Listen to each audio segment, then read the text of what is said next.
시대의 심리방역, 당신이 옳다. 정혜신 박사님의 강연이 준비가 되어 있는데 이 강연 때는 저희 도내 사회복지사들이 궁금했던 부분들, 좀 내가 어떤 부분을 좀 조언받고 싶은지 그런 나의 고민들을 저희 전라북도 사회복지사협회에서 먼저 수렴을 했습니다. 그래서 그러한 내용들도 같이 함께 정혜신 박사님이 또 답을 해주실 텐데요. 여러분들 계신 곳에서 기대가 많이 되시죠? 평소에 당신이 옳다라는 책, 아마 유명한 또 베스트셀러의 저자이신데요. 오늘 이 시간 댓글과 또 강연, 콘서트로 이어갈 예정입니다. 댓글들 많이 달아주고 계시는데 잠깐 시작하기 전에 2시 한 30분 정도에 시작할 예정이시죠? 네, 잠시 후 한 1분 정도 후에 시작할 예정인데요. 이따가 박사님의 그 강연이 끝난 후에 제가 문제나 이벤트들은 진행을 하도록 하겠습니다. 시작하기 전까지는 제가 오늘 댓글들 함께 나누도록 하겠습니다. 먼저 전주중앙노인복지센터입니다 라고 하시는 분도 나와주셨고요. 또 코로나 중환자를 돌보고 있는 간호사입니다. 힘든 시기에 좋은 방송 감사합니다. 또 회장님의 역량이 큰 것 같습니다. 수고 많으셨습니다. 또 신재승님은 첫눈 오는 날 온라인으로 힐링 콘서트를 볼 수 있어서 좋네요. 또 이경희님 김제초등학교에서 정혜신 교수님 기대됩니다. 첫눈 오는 날 잘 듣겠습니다 하셨고요. 또 오늘 지금 처음에 남겨주신 분들 전북사협회 또 응원합니다 하시면서 한국사회복지사협회에서 남겨주셨고요. 정혜신 박사님 반갑습니다. 팬입니다 하신 분도 계시고요. 또 김아름다운 날들님이 코로나로 어려운 시기 힐링 콘서트 감사합니다. 그리고 또 이슬비 팀장님께서 정혜신 박사님 반갑습니다. 이런 자리를 마련해 주신 전북사회복지사협회 감사드립니다. 힘껏 힐링하고 가겠습니다 하셨고요. 또 김용상님이 온라인 힐링 콘서트로 치유와 회복, 재충전의 축제가 되시기를 하셨고요. 또 김경수님이 덕진노인복지관 직원들이 너무 기다리고 있습니다. 코로나로 힘든 시기 직원들에게 큰 힐링이 될 것 같습니다. 많은 댓글들 함께 해주셨습니다. 어떻게 2부 강연이 준비가 되었을까요? 네, 정혜신 박사님 많이 기다리셨을 텐데요. 오늘 2부 사회복지사를 위한 힐링 강연, 코로나 시대의 심리 방역, 당신이 옳다 강연해 주실 정신건강의학과 전문의, 당신이 옳다의 저자 정혜신 박사님 모시고 코로나 시대의 심리 방역, 당신이 옳다 강연을 청해 보도록 하겠습니다. 여러분 박수 부탁드립니다.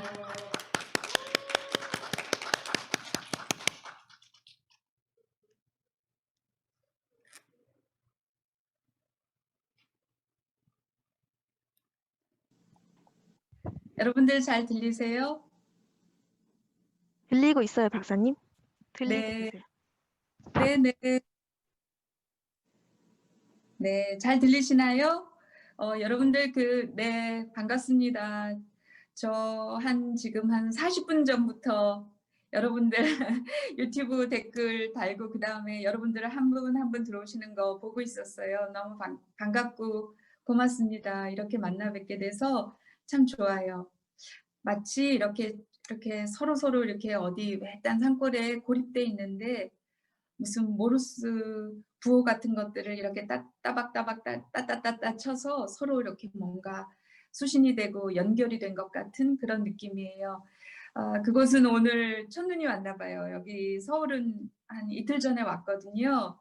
예, 그래서 첫눈과 함께 이렇게 좀 각각 떨어져 있는 곳에서 뭔가 하늘을 향해서 이렇게 전파를 쌓아 올려서 우리 같이 만난 것 같아서 너무 좋은데요. 여러분들 반갑습니다. 그리고 화면이 안 보이세요?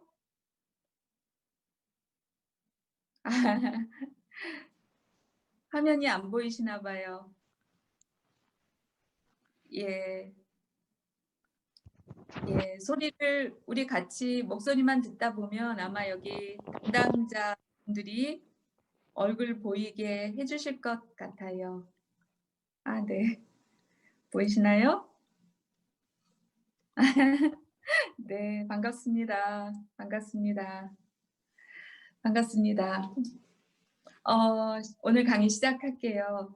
그, 아, 오늘요, 여러분들한테 사전에 질문도 받았어요. 그래서 여러분들이 요즘 막 마음이 어떠신지, 예, 이렇게 짐작이 갈 것 같아요. 그런데 오늘 제가 얘기하면서도 지금 여러분들 유튜브 댓글 계속 보면서 하고 있거든요. 여러분들 그냥 제 얘기 듣다가 그냥 그냥 그때그때 느낌을 올려주셔도 좋고, 서로 같이 소통하는 의미에서, 그리고 제 얘기 듣다가 궁금하신 거, 뭐 이런 거 묻고 싶다는 거 있으면 질문도 올려주세요. 그러면 제가 댓글 계속 보면서 하고 있으니까, 질문도 그때그때 대답을 할 만한 것은, 할 필요가 있다고 느끼는 것은 하고, 그렇지 않으면 또 뒤에 강의 다 하고 나서 그 질문도 같이 할게요. 네. 그래서 오늘 여러분들하고 주고받는 시간이었으면 좋겠습니다. 온라인 강의를 하다 보니까 뜻밖의 좋은 점이 뭐냐면요. 우리가 그냥 이렇게 강당에서 만나 가지고 제가 앞에서, 그러니까 강연의 형식으로 여러분들한테 이야기를 하면 질문 시간을 따로 주고, 그때 인제 "질문할 사람 질문하세요." 하면, 사실은 그럴 때 손을 들고 질문을 하는 게 좀 용기가 필요하잖아요. '이런 얘기하는 게 적당할까?' 딴 사람들이 더 급한 일도 있을 수 있는데 '내가 이런 정도의 어려움을 가지고 얘기하는 게 적절할까?' 자기 검열이 참 많을 수 있어요. 그래서 포기하는 경우가 많은데, 온라인으로 하니까, 이 댓글로 하니까, 그리고 내 홈그라운드에서 내 책상 앞에서 그냥 컴퓨터 앞에서 듣고 계시니까 질문을 훨씬 수월하게 하시는 것 같더라고요. 그래서 오히려 쌍방향 소통이 더 원활한 측면도 있는 것 같아요. 우리가 현장에서 같은 공기를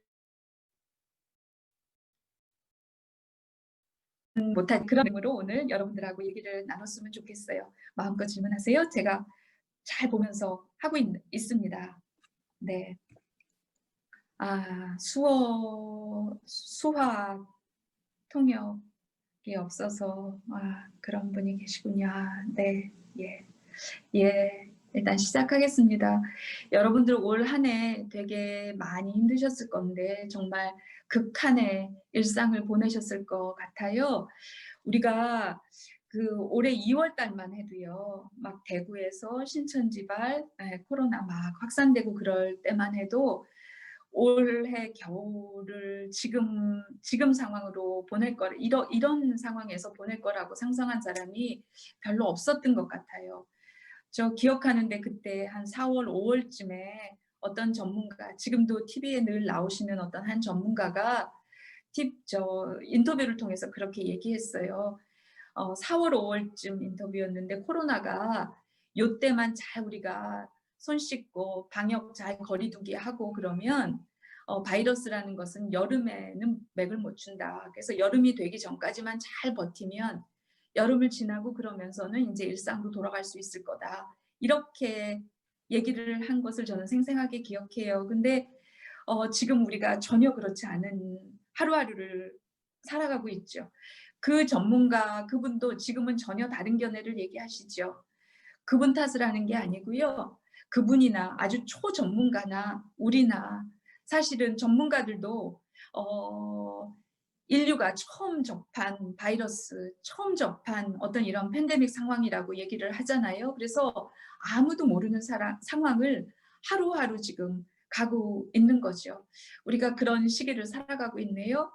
그래서 이게 도대체 언제 이런 일상이 끝이 나는 건지, 이런 극한의 일상들을 여러분들은 또 지역에서 시민들하고 계속 만나면서 많은 어려움들이 있으실 건데, 이렇게 극한의 일상을 도대체 내가 몇 달을 더 버텨야 되는 건지, 예, 겨울이 지나면 괜찮아지는 건지, 내년에는 이전으로 돌아갈 수 있는 건지, 그런 불안들, 두려움들, 어떤 경우에는 공포들이라고 얘기할 만한 상황들을 아마 살아가고 계실 거라고 생각해요. 어 저는 국가폭력 피해자들, 고문을 당하신 분들, 집단 재난을 겪으신 분들, 이런 피해자들하고 현장에서 많이 치유하는 일들을 많이 해 왔는데, 그때마다 공통적으로 듣는 게 있어요. 그러니까 집단적으로 재난을 겪은 분, 갑자기 아이들을 잃거나 예, 갑자기 어떤 그 사랑하는 사람을 잃거나 뭐 이런 분들이 있으면 이제 극단의 고통을 겪고 어 그 정부나 뭐 어떤 기관에서 책임을 묻거나 뭐 투쟁을 하거나 이런 분들이 있잖아요. 길로 나와서 일상이 다 파괴된 채로 그런 시작을 인제 투쟁에 동참을 하고 그러시죠. 그런 분들이 항상 이런 얘기를 해요, 공통적으로.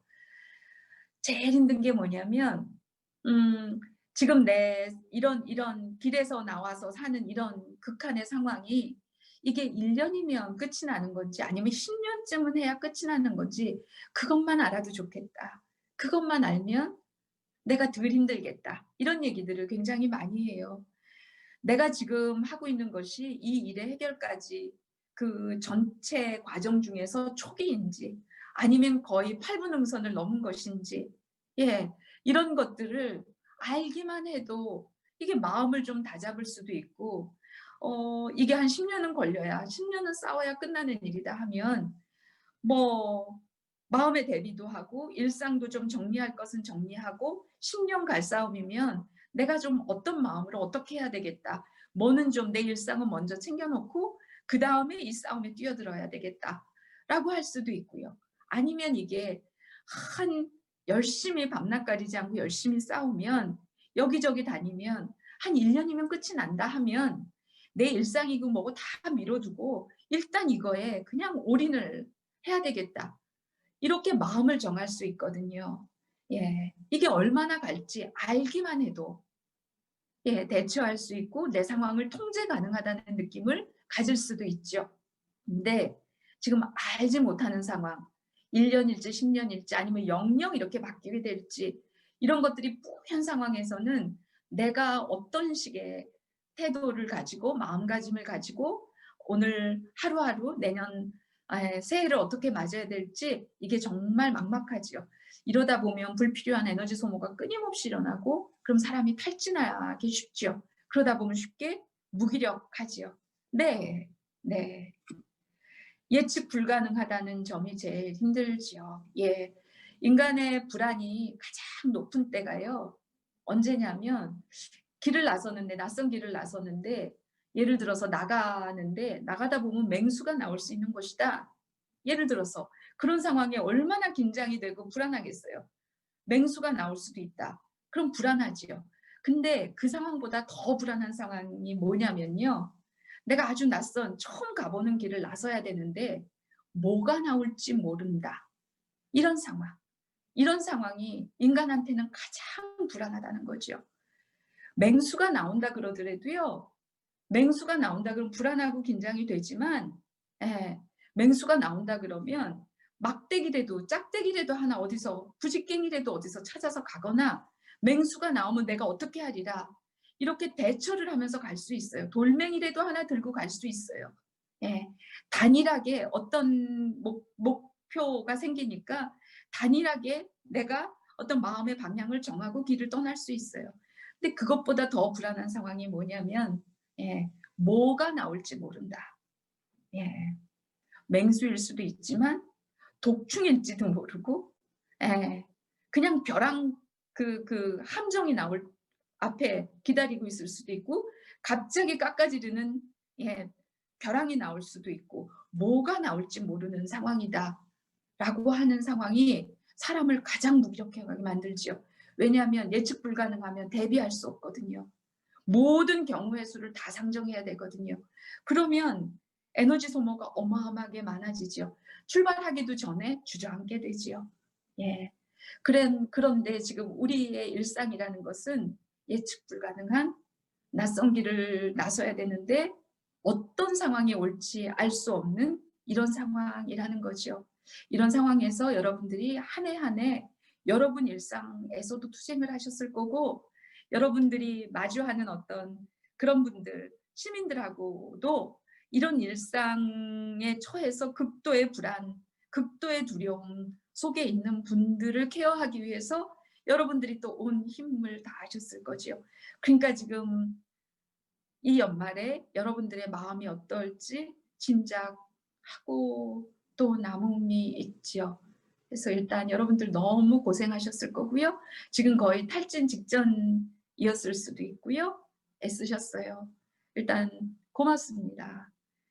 여러분들이 일상을 받쳐줘서 사실은 우리가 많은 사람들이, 많은 시민들이 더 2차, 3차 상적인 어떤 2차 가해, 3차 가해, 어떤 처지에 있는 사람이 또 비극적으로 죽었다, 생을 마감했다, 이런 얘기들을 들으면 그냥 그것을 전해 그 상황을 접하는 사람들마저도 또 상처를 받잖아요. 불안해지고 '내가 사는 세상이 이런 거구나. 이렇게 막막하구나. 이렇게 안전하지 않구나. 이렇게 남루하구나. 내가 안전하지 못하구나.'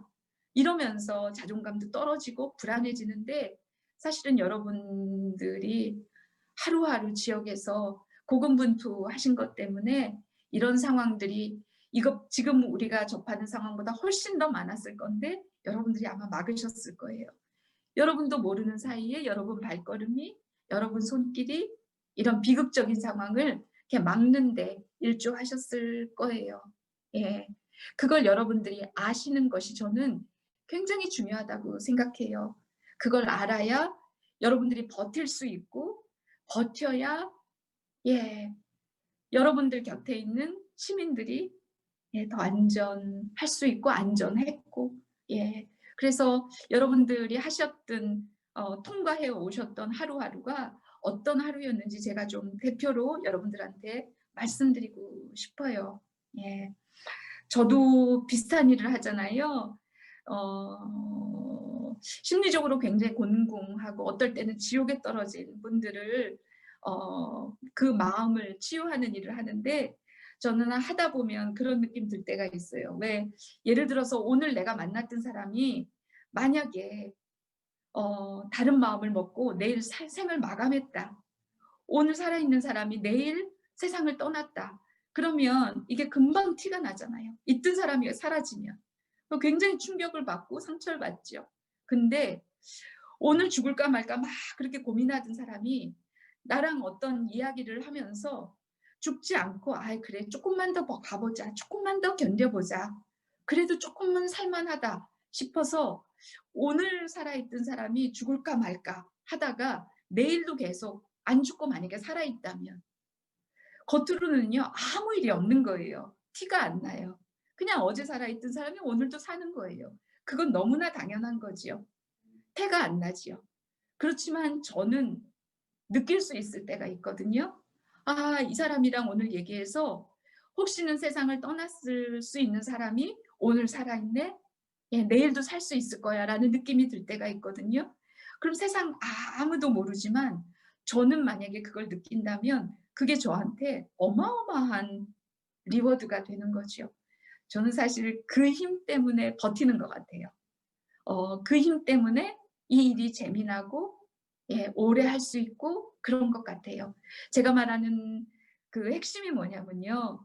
선생님들도 선생님이 만난 어떤 사람이 오늘 나를 만난 것 때문에 겉으로는 하나도 태가 안 나지만 고만둘까 말까 고만둘까 말까 하다가 나랑 스치고 지나갔던 어떤 순간 때문에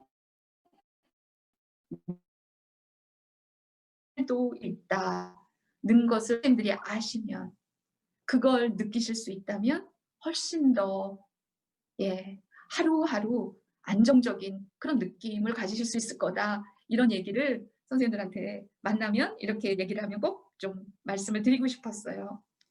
네. 어떤 선생님이 사전에 그 질문을 저한테 해 주셨어요. 코로나로 인한 정서적 불안, 두려움 극복을 하고 싶습니다. 극복을 위해서 어떤 조언을 듣고 싶습니다. 이런 표현을 해 주셨어요. 코로나로 인한 정서적 불안, 두려움. 두렵죠. 하루하루가. 너무 힘들죠. 그래서 다 그만두고 싶기도 하고 때로는 그렇죠. 근데 그만두면 그다음은 더 막막하지요. 더 불안해지죠. 그래서 그냥 머물고 있을 수도 있고, 많은 사람들의 일상이 어제 오늘 내일 다 그런 것 같아요. 어떤 선생님이 이런 편지를 주셨어요. 저 이 짧은 질문에서 네. 짧은 질문에서 저한테 이렇게 훅 와닿는 단어가 있어요. 제가 한번 선생님들 어떤 단어에 어 마음이 걸리시는지 한번 보세요. 다시 한번 짧은 질문이지만 다시 읽어 드릴게요. "코로나로 인한 정서적 불안감과 두려움을 극복하기 위한 조언을 듣고 싶습니다." 네. 저는 극복이라는 말에 마음이 이렇게 확 끌렸어요. 꽂혔어요. 극복? 예. 이런 생각이 드는 거죠. 무슨 뜻이냐면요. 코로나로 인해서 지금 정서적 불안과 두려움을 극복해야 되냐라고 할 때 질문 자체에 대해서 어떤 의미인지는 제가 알지만 저는 '극복하려고 하실 필요 없다.'는 말부터 일단 하고 시작을 할 것 같아요. 해야 될 것 같아요. 예. 왜냐면요. 지금 코로나로 인해서 불안하고 두렵고 우리 그렇잖아요. 예, 막막하고 어떤 분은 공포 이런 우울하고 공포, 무기력 이런 얘기를 많이들 하세요. 예. 근데 이게 극복의 대상이냐? 저는 그렇게 생각하지 않아요. 지금 이런 상황에서 불안, 두려움, 우울, 공포, 예, 무기력 이것은요. 병이 아니고 지금 상황 대비 정상적 리액션이라고 저는 생각하거든요.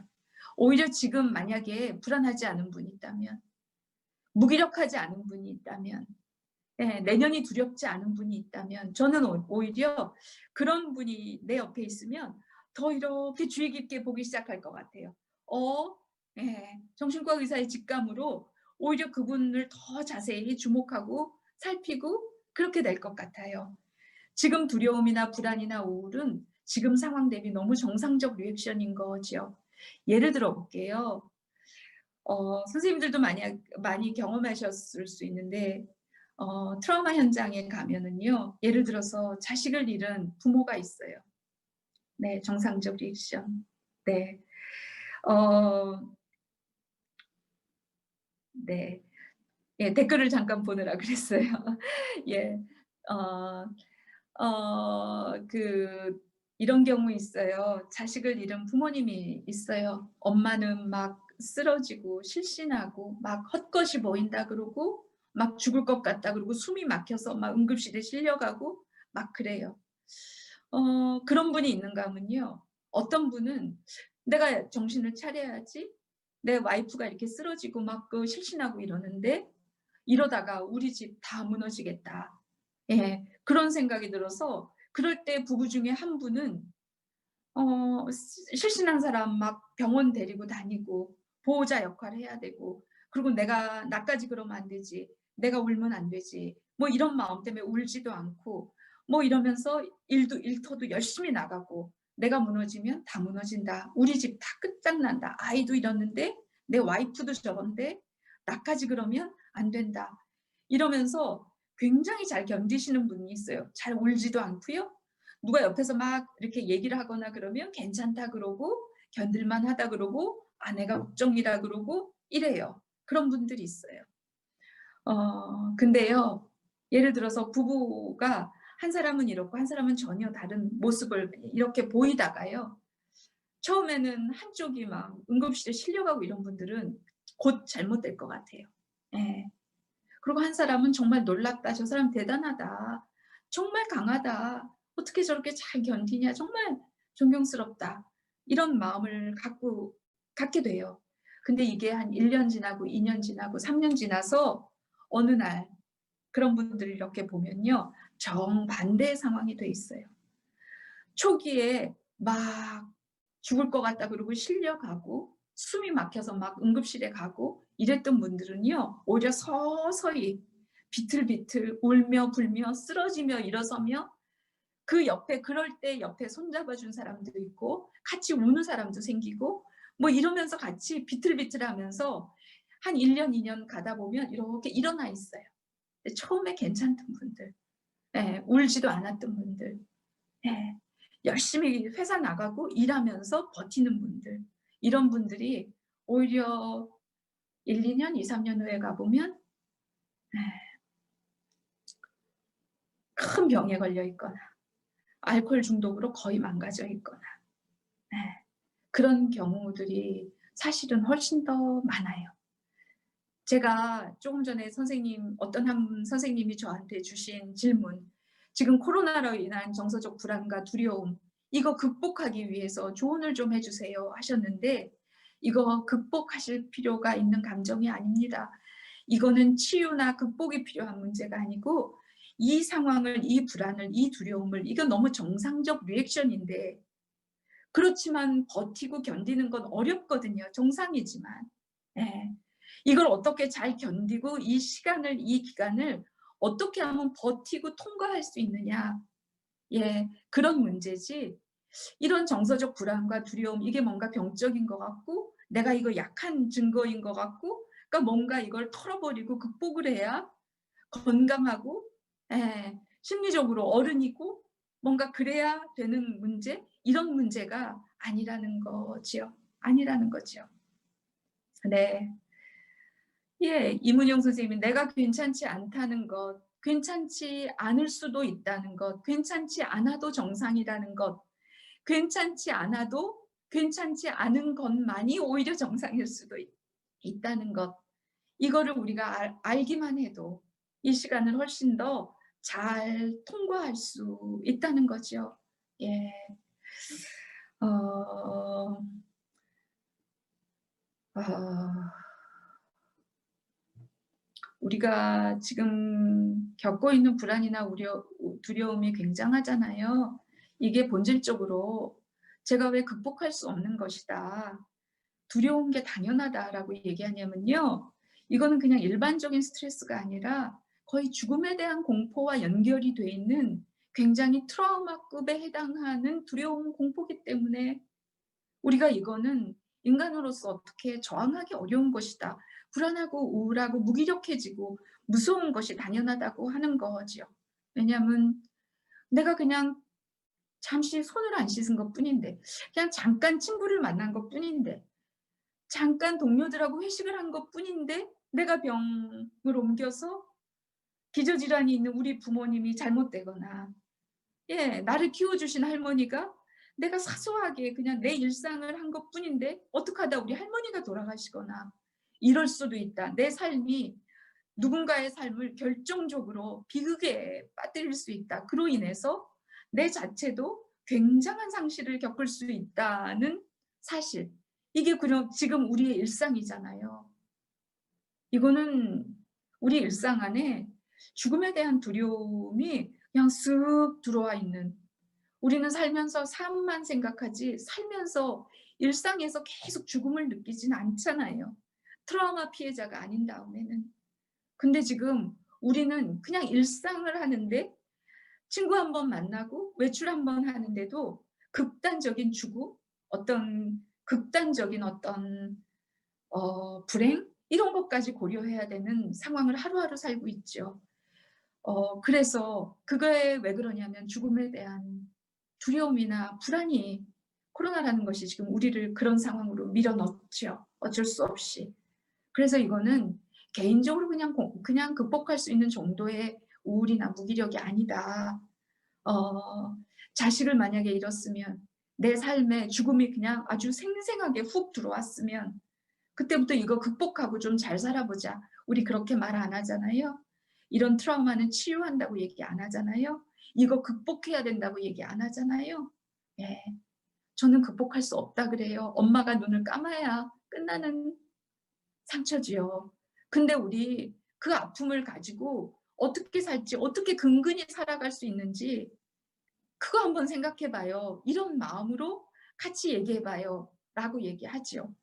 같이 이 고통을 같이 통과하고 견디자는 거지 극복하고 치유할 수 있는 것은 아니죠. 지금 우리 상황이 거의, 예, 거의 그럴 만큼, 트라우마라고 할 만큼 우리 일상이 그런 상황이 됐어요. 그래서 여러분들도 개인적으로 이런 삶을 살아야 되지만, 이런 개인적인 이런 공포와 불안과 무기력 속에 빠져 있는 그런 시민들을 여러분들은 하루하루 만나면서 그걸 추스릴 수 있고 도와주고 이런 일을 해야 되잖아요. 그러니까 얼마나 힘들까, 얼마나 힘들까, 얼마나 힘들까. 얼마나 힘들까. 예, 예. 그런 마음이 들어요. 예, 그래서 불안과 두려움, 괜찮다.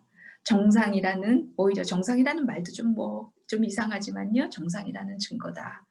어, 그런 비정상적 정상 상태일 수밖에 없는 우리 모두, 불안한 우리 모두가 같이 불안불안 두려워하면서 같이 비틀비틀 손잡고 흔들흔들하면서 한 발 한 발 비틀비틀 나가는 것, 그게 지금 이 상황에서 우리가 살아가야 되는 가장 건강한 마음가짐, 태도, 자세, 예, 그런 것 아닌가 싶어요. 저도 그러고 있어요. 제 고백 하나 할까요? 저도 예외가 아니다. 네. 죽음이라는 공포 앞에서는 누구도 예외가 될 수 없으니까요. 예. 저희 남편이 그 2년 전에 심정지를 겪었어요. 갑자기. 전혀 모르는 상황에서. 심근경색이 아주 굉장히 많이 진행이 됐는데 몰랐던 거죠. 제가 보는 눈앞에서 심정지가 일어났고 거의 죽다 살아났어요. 예, CPR을 하고 그러고 이제 살아나서 지금 회복하고 있는데 어 그런 상태예요. 예, 2년 전에 그런 일이 있고 이제 평생 약을 먹으면서 심장 기능의 일부가 이미 심정지가 왔을 때 괴사가 일어났기 때문에 심장 기능 자체가 많이 떨어져 있는 상태지요. 올 2월, 3월에 제가 개인적으로 어떤 일이 있었냐면요. 그때 막 그 코로나가 막 확산되면서 거리 두기 하고 일도 일시적으로 그때 저도 다 잘 안 하고 해야 된다. 거리 두기 해야 된다 그래서 그렇게 하고 있었을 때예요. 그렇게 하고 있는데 네, 그렇게 하고 있는 중이었는데 이제 시간이 많으니까 제가 이제 시간이 많으니까 '집안 정리를 좀 해야 되겠다.' 하다가 부엌 그 싱크대 찬장들을 다 열고 그릇들을 좀 꺼내서 다시 뭐 씻고 싱크대 정리를 하기 위해서 물건 정리를 하고 막 잡동사니 정리를 하고 이걸 시작을 한 거예요. 막 이렇게 시작을 하다 했는데 우리 집 부엌이 크지도 않고 제가 살림살이가 많은 편도 전혀 아니에요. 그릇이나 뭐 이런 게 도구가 많지 않은 편이에요. 그리고 부엌이 뭐 크지도 않고. 근데 제가 부엌 정리를 하면서 하는데 한 달을 넘게 그거를 했어요. 처음에는 꺼내서 뭐 필요 없는 거 이렇게 처리하기도 하고 처분하기도 하고 뭐 버린 것도 있고 그러다가 이렇게 다 했는데 '배치를 좀 바꿔 봐야 되겠다. 냄비 칸을 이쪽으로 옮기고 프라이팬을 이쪽으로 옮겨야 되겠다.' 이러면서 또 옮기고 그 조그만 부엌에서 제가 한 달 동안 거의 온종일 특별히 할 일이 없었고 그러긴 했어도 그 일을 계속 한 달 동안 하고 있으니까 우리 남편이 "아 이렇게 깨끗한데 인제 그만해도 되지 않냐?" 그러더라고요. 그래서 "아이 뭐 그렇긴 한데 이게 아직 좀 남았다. 이게 배치가 잘못된 것 같아서 이걸 좀 자리를 옮겨야 되겠다." 그러고 또 다 그릇을 꺼내서 옮기고 그렇게 한 달 반쯤 된 어느 날 남편이 어느 날 다시 얘기를 한 거죠. "인제 그만해라." 예. 예. "좀 그만해라. 뭐 더 할 게 없는데." 그 얘기를 듣는 순간 제가 그 순간에 이렇게 깨달은 거예요. '그러게. 내가 왜 계속하고 있지? 내가 왜 이거를 계속하고 있지?' 사실은 갑자기 보니까 더 할 게 없을 만큼 다 정리가 된 거예요. '근데 내가 왜 계속 이러고 있지?' 하면서 그 순간 제가 알은 거죠. '내가 불안하구나. 내가 불안하구나.' 왜 불안할 때 정리정돈하는 거 여러분들 해 보신 적 있죠? 네, 시험 중요한 시험이 있어 가지고 학생 때도 내일 중요한 시험이 있는데 예, 중요한 시험이 있는데 막 긴장이 되고 불안하고 그러면 책상에 딱 앉아서 공부를 해야 되는데 공부하지 않고 막 책상 정리하고 서랍 정리하고 그런 거 해 보신 적 있죠? 저도 학생 때 있는데 사람이 불안할 때 하는 행동이에요. 그러니까 내일이나 내 미래는 시험이 굉장히 중요한데 너무 불안하니까 예측 불가능하고 어떻게 해야 될지 모르고 그 불안에 압도돼 있을 때는 예측 불안할 때 사람은 예측 가능한 자기 통제력을 확인할 수 있는 어떤 눈에 보이는 무엇에 몰두하게 돼요. 책상 치우는 거. 비포 애프터가 뚜렷하잖아요. 예. 내가 내 책상은 더러웠던 거를 깨끗하게 할 수 있잖아요. 자기 통제력이 자기 통제력을 확인할 수 있는 것, 내가 내 상황을 통제할 수 있다. 이런 느낌, 그런 확인을 위해서 사람은 눈에 보이는 그런 정리정돈 같은 거, 이런 거에 막 몰입할 수 있거든요. 제가 그때 한 달 반쯤 그거를 정신없이 하다가 문득 아는 거예요. '아, 내가 불안하구나.' 예. 그러고 나서 이렇게 생각해 보니까 제가 불안하더라고요. 불안했더라고요. 그러니까 우리 남편이 말하자면 기저질환자잖아요. TV에서 초반부터 계속 50대, 60대 이상의 기저질환자가 위험하다, 이런 얘기들을 계속 했는데 그게 저는 약간 외면하고 있었던 것 같아요. 근데 그게 너무 그 말이 나오니까 어느 순간 제가 그걸 접수한 거죠. 아, TV에서 저렇게 위험하다고 고위험군이라고 얘기하는 기저질환자가 내 남편의 상태가 바로 저 기저질환이지. 그거를 이렇게 외면하다 어느 순간 이렇게 받아들였던 게 있었던 거죠. 예. 어 갑자기 내 삶이 갑자기 나락으로 떨어질 수도 있구나. 우리가 갑자기 이별을 할 수도 있구나. 내 삶이 지금과는 전혀 다른 국면으로 갑자기 휙 넘어갈 수도 있겠구나. 어느 순간에 그런 느낌이 확 왔던 거죠. 그러면서 제가 불안했나 봐요. 그러면서 부업 정리를 그렇게 몰입해서 하고 있었던 거죠. 그걸 제가 이렇게 느끼고, 아, 여러분들 지금 들으시면서 저는요, 우리나라에서 트라우마 현장에서 트라우마 피해자들, 죽음에 대한 공포, 죽음을 경험한 죽다 살아난 생존자, 고문 피해자, 고문 생존자, 사랑하는 아이를 잃은 유가족들, 이런 트라우마 피해자들을 치유하는 일을 저는 15년 이상을 계속 정말 가장 많이 한 정신과 의사예요. 전문가예요. 예. 제가 트라우마 그런 죽음에 대한 공포가 있을 때 사람이 어떻게 불안하고 왜 불안하고 어떤 양상을 보이고 제가 모를 리가 없는 사람이에요. 근데 저도 이런 죽음에 대한 공포, 내 삶이 죽음 직전까지 이렇게 몰려갈 수 있다는 이런 느낌을 경험했을 때 저도 똑같이 불안했던 거죠. 저도 예외가 아니었던 거죠. 예외일 수 없는 거죠. 제가 뭐라고 예외겠어요. 어떤 인간이 죽음에 대한 공포 앞에서 담담하고 그럴 수 있겠어요. 그러려고 애를 쓸 수는 그럴 수 없는 거죠. 저도 마찬가지였던 거죠. 예, 그래서 네, 신은지님이 "아, 내가 불안하구나."라는 걸 직면하는 게 중요하죠. 그러셨는데 네, 그렇죠. 그때 그랬어요. '아, 내가 불안하구나.' 그래서 남편한테 얘기를 했어요. 그전까지는 "아니, 여기가 지저분해서 그래. 이렇게 하면 더 효율적으로 부엌을 사용할 수 있을 것 같아서 그래." 계속 그렇게 얘기만 한 거예요. 그만 치우라고 했을 때 "아니야. 이거 더 할 일이 있어." 근데 '아, 내가 불안하구나. 불안해서 이렇구나.' 그걸 자각한 이후에 남편한테 얘기를 한 거죠. "내가 불안했나 봐. 어 갑자기 당신이 어떻게 될 수도 있다고 그런 위협이 실질적으로 있었나 봐. 그런 상상을 자꾸 하게 되나 봐. 그런 것 같아." 그렇게 해서 얘기를 시작했어요. 저만 불안했겠어요? 그 사람은 당사자잖아요.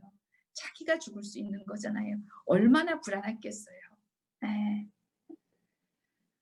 제가 불안하다는 것을 얘기하기 시작하니까 그도 자기 불안을 얘기하기 시작했어요. 예. 예. 그래서 우리는 그 이후에 어 죽음에 대해서, 그 불안에 대해서 정말 끝까지 얘기를 하는 것 같아요. 떠오를 때마다 해요. 예. 지금도 어제도 했어요. 예. 자꾸 떠오르니까. 예. 어떤 선생님이 보내주신 그 질문 중에 그런 거 있어요. 동료 사회복지사의 자살, 또 시설의 어떤 이용하시던 분 중에 갑자기 돌아가신 분, 이렇게 자꾸 죽음을 접하게 돼서 그것 때문에 트라우마가 있다. 해결 방법이 있을까요? 그런 질문을 해 주시기도 했어요. 예. 해 주시기도 했어요. 죽음에 대한 트라우마, 죽음에 대한 위협, 죽음에 대한 공포, 죽음을 실감하는 순간, 동료가 자살하면 아, 사랑하는 사람이 갑자기 내 곁을 떠나면, 어제까지 있었는데 오늘 없으면 죽음에 대한 트라우마잖아요. 해결 방법이 있을까요? 해결은 할 수 없죠. 네, 어떻게 견디느냐의 문제만 있는 거죠. 죽음에 대한 트라우마를 해결할 수 있는 인간이라는 것은 존재할 수 없는 거니까. 예. 근데 죽음에 대한 트라우마가 있을 때 어떻게 하면 좋으냐? 그 죽음에 대한 공포를 같이 나눌 수 있고 이야기할 수 있고, 그 얘기를 했을 때 공연한 판단이나 평가나 그럴 필요가 뭐 있냐, 이렇게 생각해라, 이런 제가 말하는 충조평판, 충고나 조언, 평가나 판단을 듣지 않고 그냥 그 자체에 대해서 나눌 수 있는 사람이 한 사람만 있으면, 그게 해결 방법이라면 최고의 해결 방법이죠. 저는 그걸 남편이랑 지금 계속, 계속 지난 4월 이후에 계속 얘기를 하고 있는 거죠. 떠오를 때마다. 예.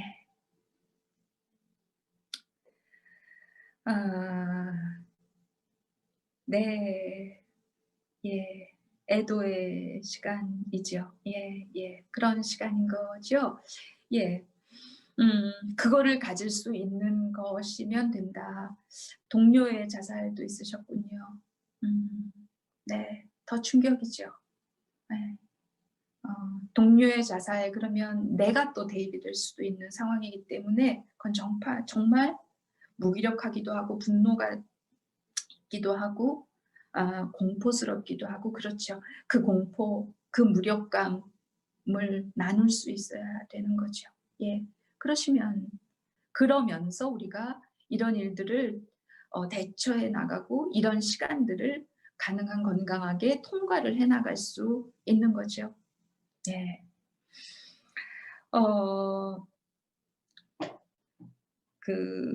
이렇게 불안할 때, 여러분들 불안할 때 불안이 더 심해지는 경우가 이런 경우 아닌가 싶어요. 어떤 선생님이 질문해 주셨어요. 자꾸 얘기를 하다 보면 자책을 하는 경우가 많습니다. 자책을 하지 않고, 그렇지만 남 탓도 하지 않으면서 그 상황을 이겨내려면 어떤 생각들을 하면 좋을까요? 예. 남 탓하는 거는 별로 좋은 건 아니니까 그거는 하지 않지만, 그렇다고 자꾸 너무 내가 자책을 하게 되는 경우가 있는데, 자책을 하는 경우가 있는데, 그거 좀 안 하려면 어떤 생각을 하면 좋겠냐. 자책 안 하려고 남 탓할 수도 없고 남 탓도 안 되는데 자책도 안 하려면 어떤 생각을 하면 좋을까? 이런 질문하셨어요. 저는 이게 이 선생님이 어떤 특정한 어떤 상황에서 이런 그 얘기를 하셨는지는 자세한 사연은 없어서 알 수는 없지만요. 저는 이게 사회복지사 선생님들의 거의 모두의 속마음 같은 느낌이 저는 들었어요. 자책. 자책. 저는 제가 처음으로 정신과 전문의가 돼서 했던 일이 뭐냐면, 사회복지사 선생님 3명과 함께 지역에서 조현병 환자들이 지역에 나오면 혼자 사는 경우도 있고 뭐 여러 가지 열악하게 있잖아요. 그래서 사회복지 전문 요원 그 지역마다 있는 그분들이 조현병 환자들도 막 이렇게 담당해서 하고 그러는데, 저는 정신의료 사회사업가인 선생님 3명과 제가 전문의가 돼서 제일 먼저 그 3사람과 같이 지역에 있는 사회복지 전문 요원, 조현병 환자들을 어떻게 해야 되는지, 조현병이라는 게 어떤 병인지, 어떻게 대처를 하면 좋은지 그 지역을 막 다니면서 그 일을 한 게 제가 정신과 전문의가 돼서 처음에 한 거예요. 한 일이에요. 저는 지금도 굉장히 오랜 기간 동안 현장에서 트라우마 피해자들하고 같이 이런 일을 하게 되는데, 뭐 얼마 전에 세월호 참사 때도 그랬지만 언제든지 저는요, 정신과 의사가 제 동료라고 생각이 잘 안 들어요. 저는 제 동료, 아니면 저는 동지라고 말하는 게 낫겠어요. 제 동지는 사회사업가였어요. 사회복지사들이었어요. 언제나 제 일생 그랬어요. 그래서 제가 사회복지사 선생님들과 이야기를 개인적으로나 집단적으로나 많이 나누는 경험이 있는데, 저는 제가 만난 거의 모든 사회복지사 선생님들은 헌신, 희생, 헌신, 자책, 이걸 너무 많이 하는 경우를 저는 너무 많이 접한 거죠. 그래서 지금 이 질문은 거의 모든 분들의 생각 아닐까 싶어요. 그 자책을 하는 경우가 너무 많다. 근데 도대체 어떻게 내가 자책들 하면서 어떤 생각을 하면 좋으냐. 자책을 한다는 거는요. 그 메커니즘을 제가 먼저 좀 얘기를 해 볼까요? 모든 관계에는요. 모든 관계는, 사람이 맺는 모든 관계의 기본 단위는 나와 너예요. 관계에는 나도 있고 너도 있어요. 그래야 관계죠. 혼자 있으면 관계가 아니잖아요. 예. 모든 관계는 나도 있지만 너도 있어요. 그리고 또 모든 관계는 너도 있지만 나도 있어요. 이래야 관계예요. 이래야 비로소 인간관계예요. 근데 자책을 한다는 것은 메커니즘이요. 나는 없어지고 나는 자꾸 적어지고 너만 크게 보이는 경우. 예. 관계에서 나보다 너가 훨씬 더 비대해지는 경우. 너의 상황, 너의 마음, 너의 형편, 너의 처지, 너의 상태가 훨씬 더 고려의 대상이 되고 그것이 중심이 되는, 그러다 보면 나는 점점 작아지는, 예. 그러다 보니까 희생, 헌신, 그러다 보면 부족한 것을 다시 또 자책을 하게 되지요. 네. 어 네. 네.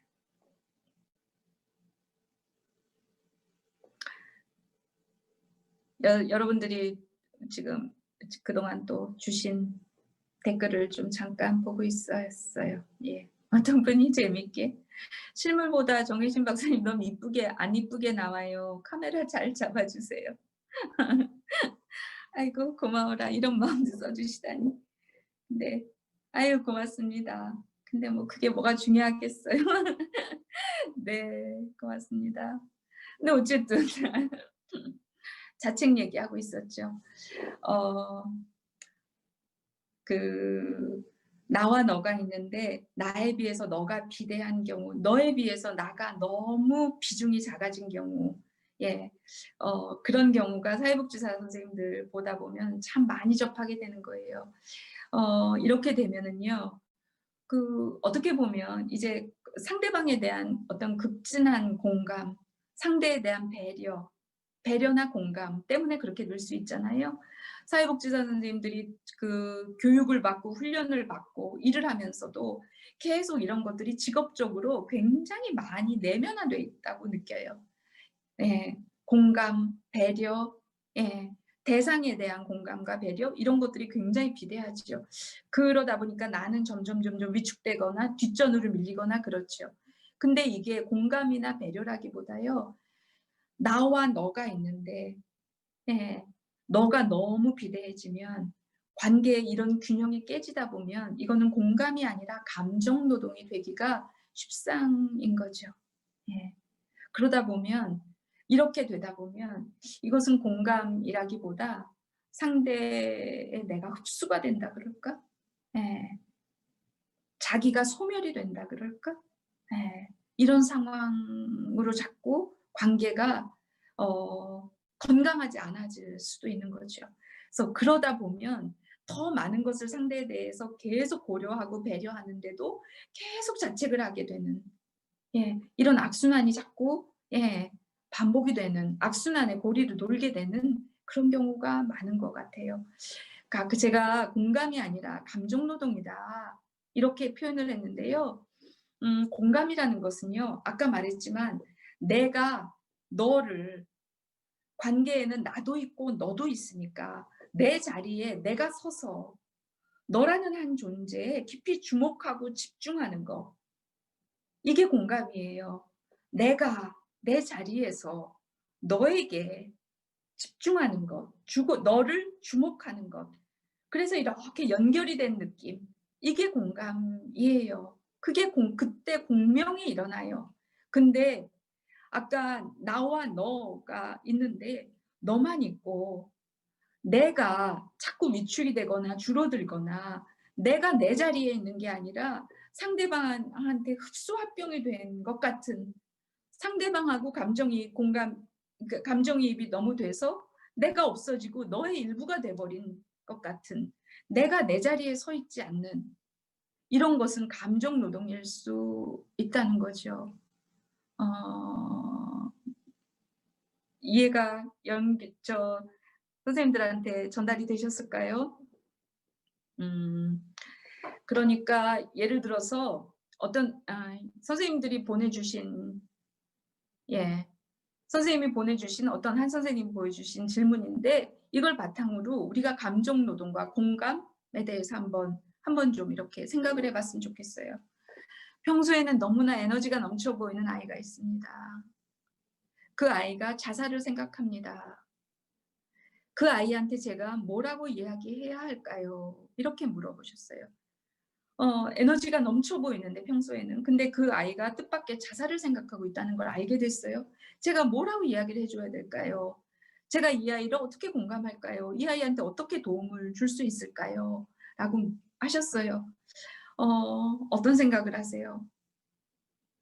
평소에는 너무나 에너지가 넘쳐 보이는 아이래요. 근데 자살을 생각하고 있다는 걸 알게 됐어요. 그다음에 뭐라고 얘기를 하시겠어요?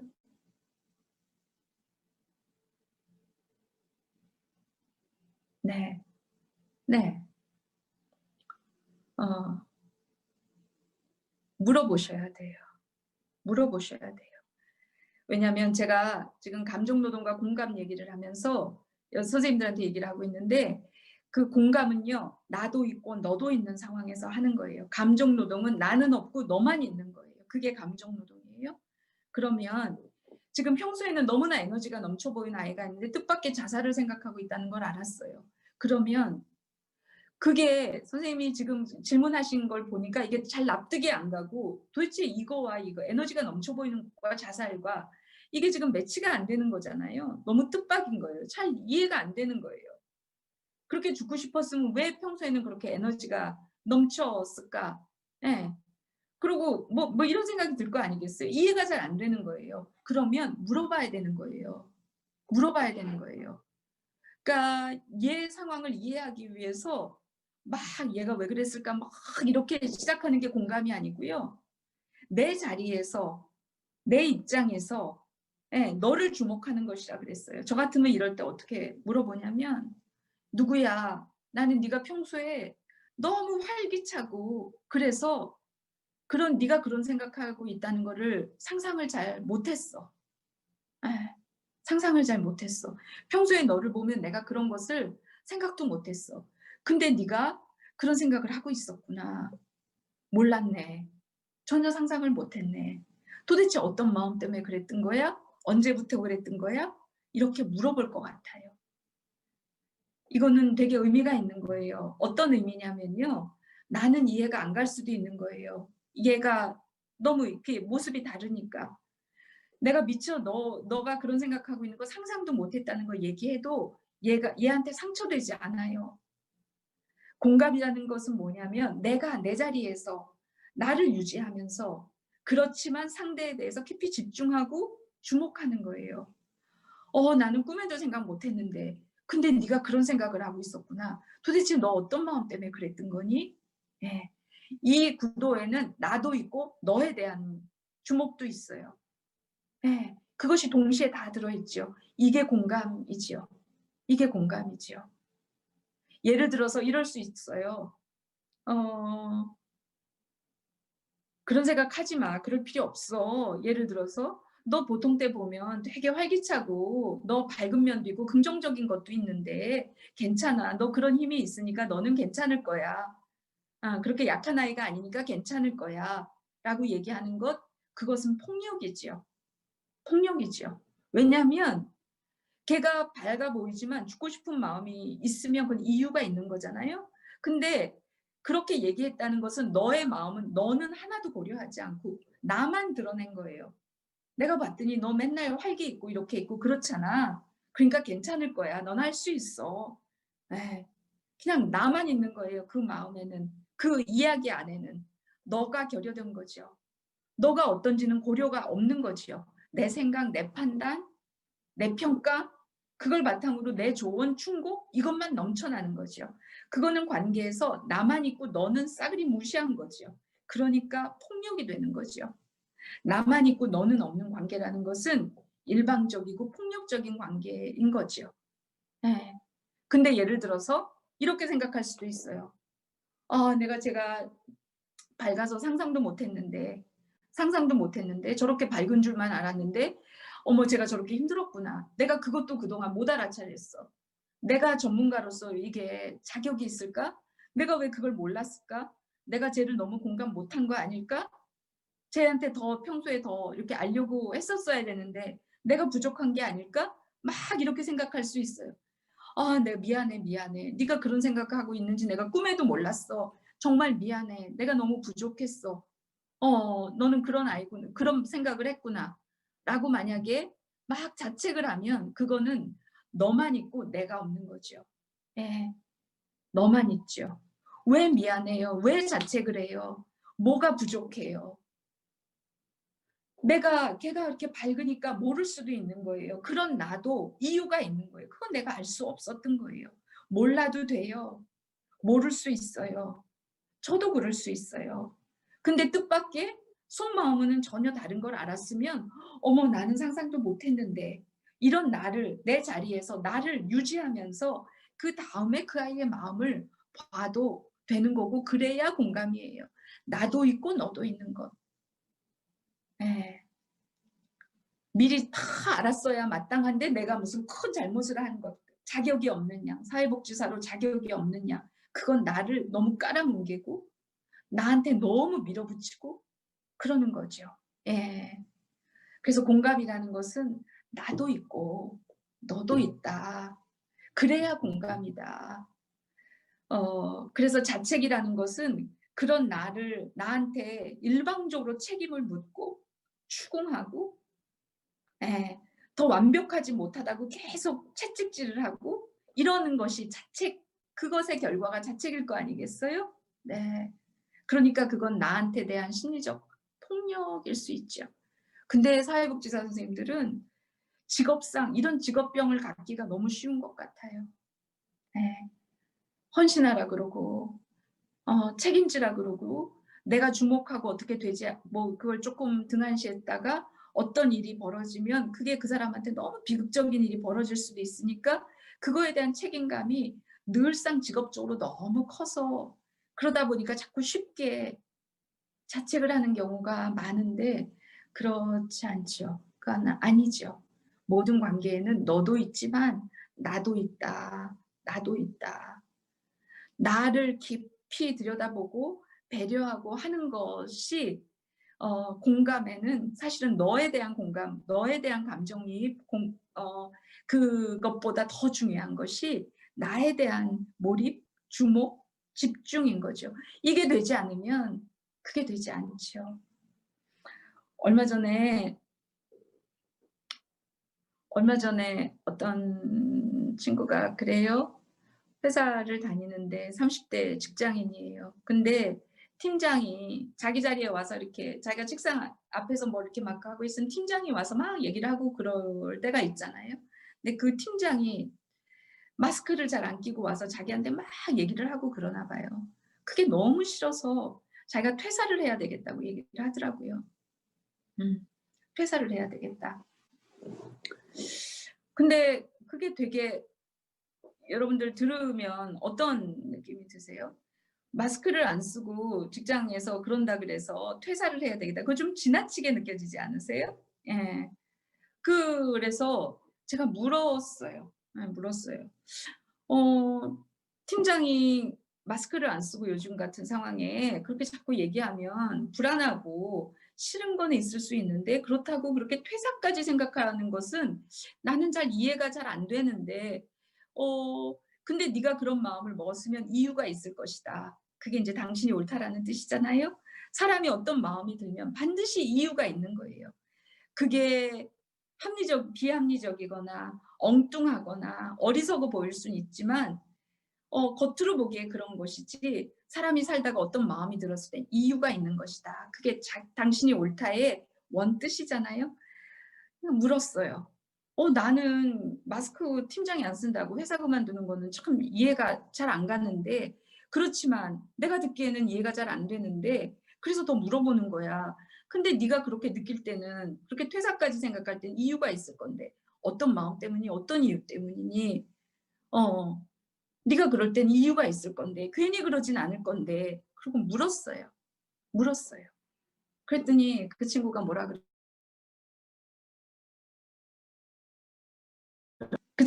그러냐면요. 아, 그 생각을 처음 해본 거예요. 그 팀장이 평소에도 자기를 존중을 하지 않는다는 거예요. 예. 그래서 자기를 이렇게 그림자 취급하고 회의를 할 때도 자기를 그림자 취급하고 그럴 때가 많았다. 그래서 그것 때문에 되게 불쾌하고 되게 상처를 많이 받았는데 코로나가 점점 심해지는데 자기를 하나도 의식도 안 하고 배려도 안 하고 막 춤추면서 자기 옆에 와서 얘기하는 걸 보면서 견디다 못해서 더 이상은 이렇게 살 수가 없겠다. 너무 나한테 함부로 한다. 이런 느낌이 들어서 더 이상은 내가 회사를 다닐 수가 없겠다. 나중에 이제 얘기를 하다 보니까 그런 얘기를 한 거예요. 네. 마스크 때문에 마스크 안 써서 퇴사하는 게 아니라 그동안 오래 그 사람이 자기한테 존중하지 않았다는 느낌들이 오랫동안 쌓여 있었다는 거죠. 그걸 알게 된 거죠. 그래서 퇴사 얘기가 나왔던 거예요. 근데 그걸 저는 그냥 물어봤을 뿐이에요. 예. 나는 잘 이해가 안 가는데 네가 그렇게 하는 게 되게 극단적으로 보이고 잘 납득이 안 가는데 퇴사를 한다는 것까지는. 근데 네가 그랬으면 이유가 있을 건데 왜 무슨 일이 있었니? 그 팀장이 어떤 사람인데 그간에 너한테 어떻게 했는데 네가 그렇게 그런 마음까지 들었으면 이유가 있을 건데 그게 뭐니? 궁금하네. 그 얘기만 듣고는 내가 납득이 안 돼서 내가 납득이 안 되는 마음도 얘기했고 그렇지만 너한테는 어떤 이유가 있을 거라는 것도 언급했어요. 그랬더니 뜻밖의 그 친구가 자기가 존중받지 못했던 얘기를 막 쏟아내는 거예요. 그러다 보니까 나중에 그 친구가 그러더라고요. 자기도 자기가 이상했대요. 아니 마스크 안 쓴다고 내가 퇴사까지 생각하는 게 내가 염려증이 있나? 그런 생각을 스스로도 자기가 이상하지 않았겠어요? 그런 마음이 들지 않았겠어요? 친구한테 얘기하면 뭐 너는 그런 것까지 가지고 회사를 그만두는 사람이 어딨냐? 예, 너 너무 예민한 거 아니냐? 그런 얘기 들었던 거죠. 그러니까 스스로도 자기가 왜 이러나? 내가 왜 이런 생각까지 하냐? 내가 무슨 건강염려증인가? 그런 거죠. 누군가가 한 번만 물어봐 줘도 네가 그랬을 땐 이유가 있을 건데 근데 나는 납득이 안 가는데 한 번만 물어봐 줘도 자기가 얘기를 하다 보니 아는 거죠. 만약에 자기가 존중받지 못했던 오랜 감정 때문에 자기가 퇴사까지 하고 있다는 것을 모르고 만약에 어느 날 폭발해서 퇴사를 했으면요. 얼마 있다 아마 정신과 병원에 갔을 거예요. 자기가 생각해도 자기 이상하거든요. 건강염려증이 너무 심한 것 같거든요. 딴 사람들이 얘기를 하면 이해해 주는 사람 없거든요. 약간 너무 예민한 거 아니냐 이렇게 보거든요. 그러면 자기도 자기가 의심이 되죠. 병원 가죠. 그럼 뭐 불안증이다, 뭐 우울증이다, 건강염려증이다 이런 얘기 들었겠죠. 그러다 보면 약 먹고 있을 거예요. 그게 우리가 우리 마음을 가지고 예, 하다 보면 나타나는 아주 흔한 경로인 것 같아요. 그래서 공감이라는 것은 상황이 좀 납득이 안 되거나 그런 일을 어떻게 공감하나요? 공감 잘 안 되죠. 그 얘기부터 시작하면서 그렇지만 네가 그럴 때는 이유가 있을 건데 물어보기 시작하면 됩니다.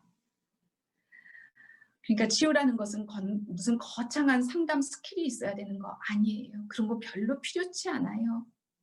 나도 있고 근데 너도 있는데 네가 그랬을 때도 이유가 있을 건데 나는 나대로 잘 납득이 안 가지만 그것만 정확하게 인정하고 그런 바탕에서 그 사람한테 주목하고 듣고 물어보고 그것만 해도 사람은 구해지지요. 그래서 에너지가 넘쳐 보이는 아이 자살 생각하고 있다는데 뭐라고 얘기할까요? 내가 납득 안 된다는 걸 숨기고 막 공감하는 척 해야 되나요? 그럴 필요 없습니다. 예. 그럼 납득이 안 되면 왜 저래? 그것도 아니지요. 쟤를 설득하거나 그럴 것도 아니지요. 나도 있고 너도 존중할 수 있고 예. 그러면서 물어보시기 시작하면 됩니다. 네. 네. 그동안 공감이라고 했던 이야기들이 나만 있었던 폭력이라는 것을 반성하게 됩니다. 유유. 네. 굉장히 중요한 통찰입니다. 이런 고백은 너무 중요한 통찰이고요. 이런 통찰이 있으면 폭력적이지 않을 수 있죠. 네. 네, 고맙습니다. 멋지세요. 윤정선 선생님. 네. 개인적인 고민 올리셔도 됩니다. 네. 어떤 분이 상사는 답답하고 부하 직원은 왜 저러나 싶고 그렇습니다. 가운데서 속이 터집니다. 그동안은 일에서 오는 만족, 보람으로 버텼습니다. 그러나 이제는 재미도 다 없어졌습니다. 결국 내가 답답하고 내가 문제이니 떠나면 되는 걸까요? 네. 이것도 참 많은 분들이 공감하실 만한 질문일 것 같아요. 네. 선생님 뭐라 그러셨냐면 일에서 오는 보람, 만족 등으로 뭐 부하 직원이나 상사와의 관계에서의 갈등 이거는 우리가 같이 어울려서 일을 하다 보면 항상 있는 것이긴 한데 그 가운데서 이제 힘들고 속이 터진다고 그러셨어요. 근데 그럼에도 불구하고 일에서 오는 보람이나 만족 때문에 버티셨대요. 근데요. 그게 세상을 구하는 일이어도 사람 목숨을 구하는 일이어도 사람 목숨을 구하는 일이어도 세상을 구하는 일이어도요.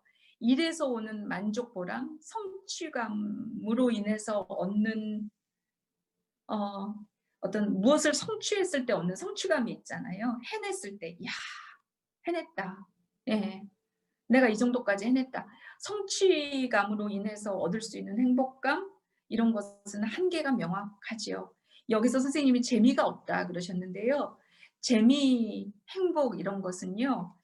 느낌이 있어야 그러니까 성취로 인해서 얻는 것은 한계가 있지만 재미나 행복감 같은 것들을 느낄 수 있어야 개인적으로 훨씬 더 안정감을 느끼고 꽉 찬 충만함을 느끼고 그렇죠. 사회적 성취나 어떤 성취한 것으로는 그게 한계가 있다는 거죠, 제 얘기는. 근데 뭔가 그런 재미나 행복감 이런 느낌이 있어야만 사람이 안정이 된다 그랬는데 재미나 행복감 이거 어떻게 올 수 있냐면요. 관계에서 올 수 있는 것이죠.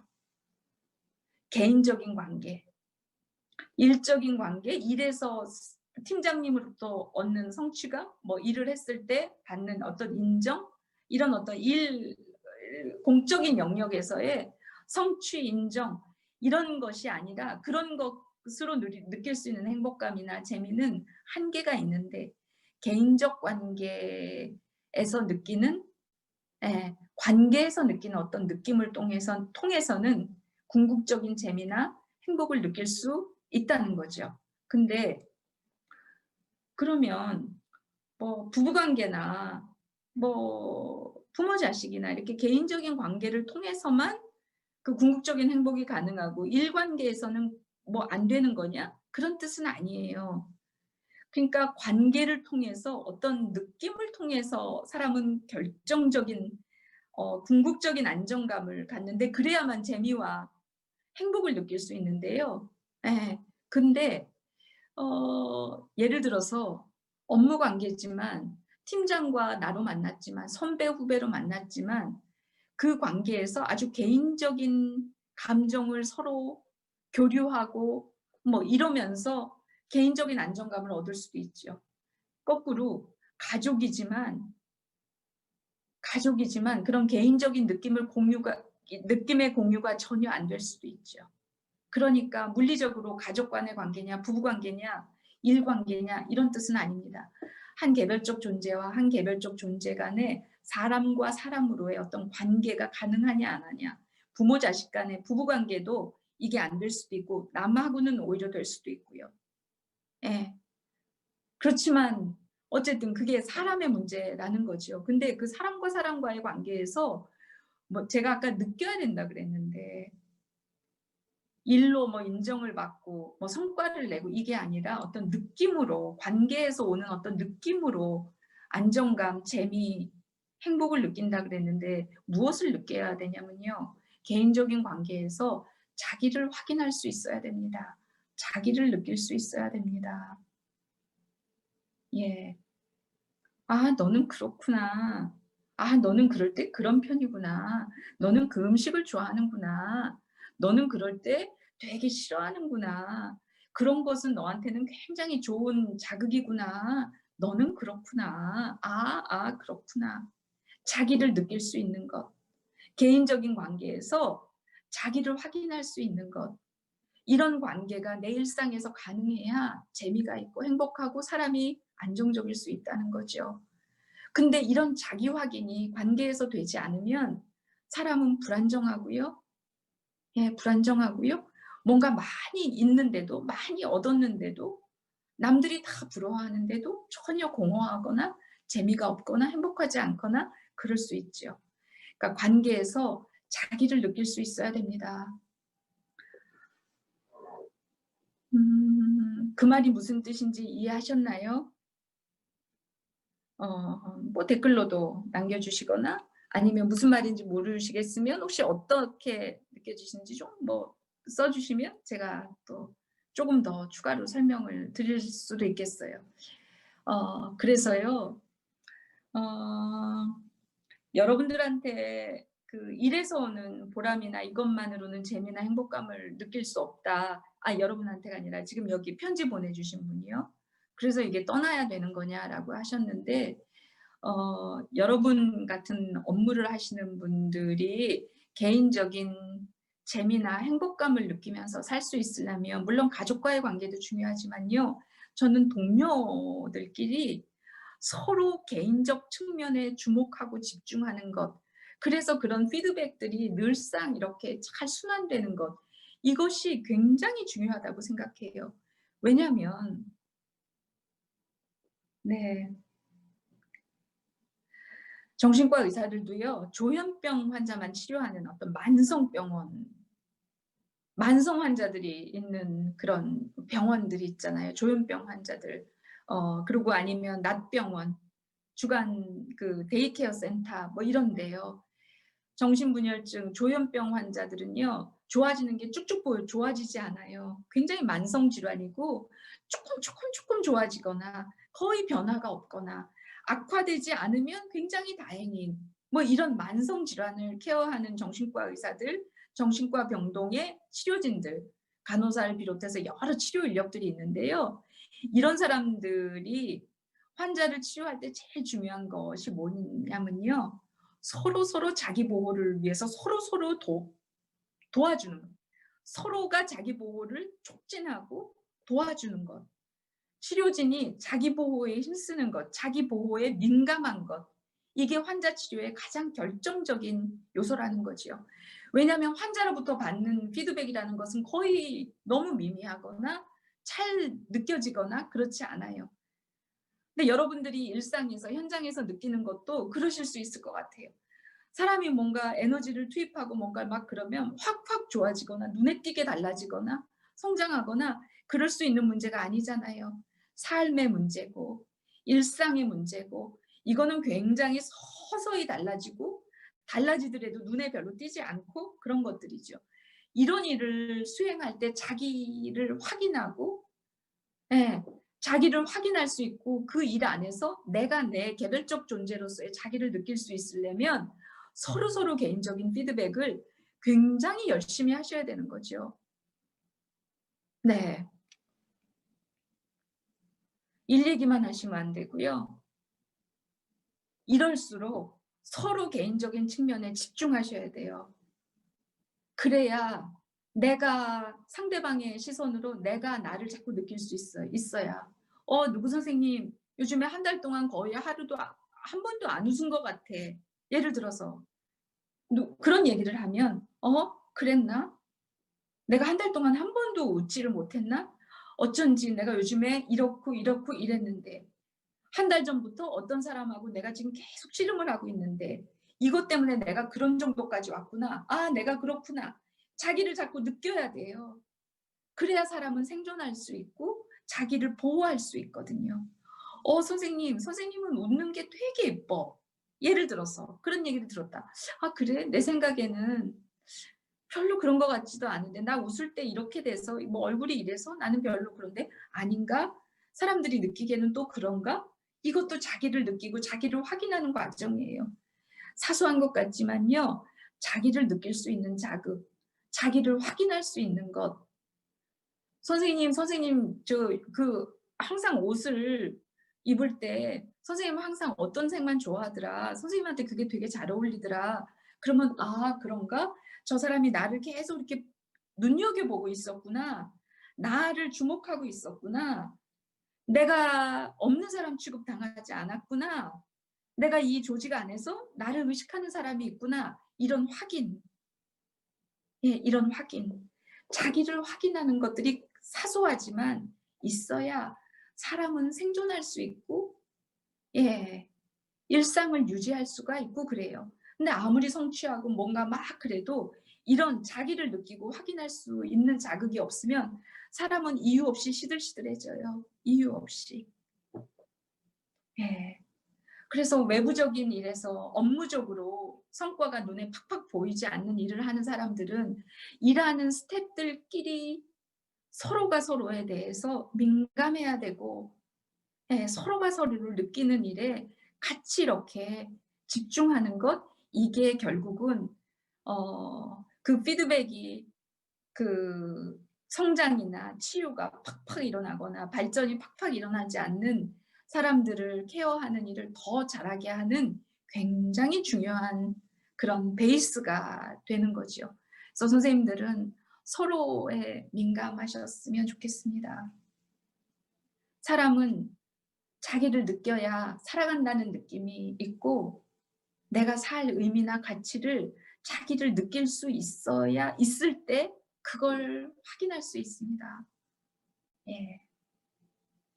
그래서 요즘에 거리 두기 때문에 서로 너무 이렇게 고립돼서 살아가고 사람도 안 만나야 되고 그러다 보면 이렇게 즐거움을 나눌 사람도 없지만 같이 뭐 이렇게 화를 내거나 뭐 그럴 수도 없고 희노애락의 감정들이 다 이렇게 좀 밋밋해지는 이런 상태가 되기 쉽거든요. 이거는 굉장히 사실은 위태로운 한 인간한테는 굉장히 위태로운 상황이에요. 자기를 느낄 만한 자극이 없을 때 희노애락의 곡선이 다 밋밋해지거든요. 이러다 보면 굉장히 사람이 취약해져요. 예. 그냥 뭐 살아도 그렇고 뭐 죽어도 뭐 별로 아쉬울 것도 없을 것 같고 예. 별로 살 의미도 못 느끼겠고 뭐 괴로운 것도 없는 것 같지만 그냥 뭐 또 특별히 즐거운 것도 없고 이런 상태는 한 사람의 생존력, 생명력을 굉장히 취약하게 만드는 거죠. 그것의 핵심도 자기를 느낄 수 있는, 자기를 확인할 수 있는 자극이 차단이 돼서 그렇죠. 선생님들이 만나는 지금 지역의 주민들도 이런 상태에 있는 사람들이 많을 거고요.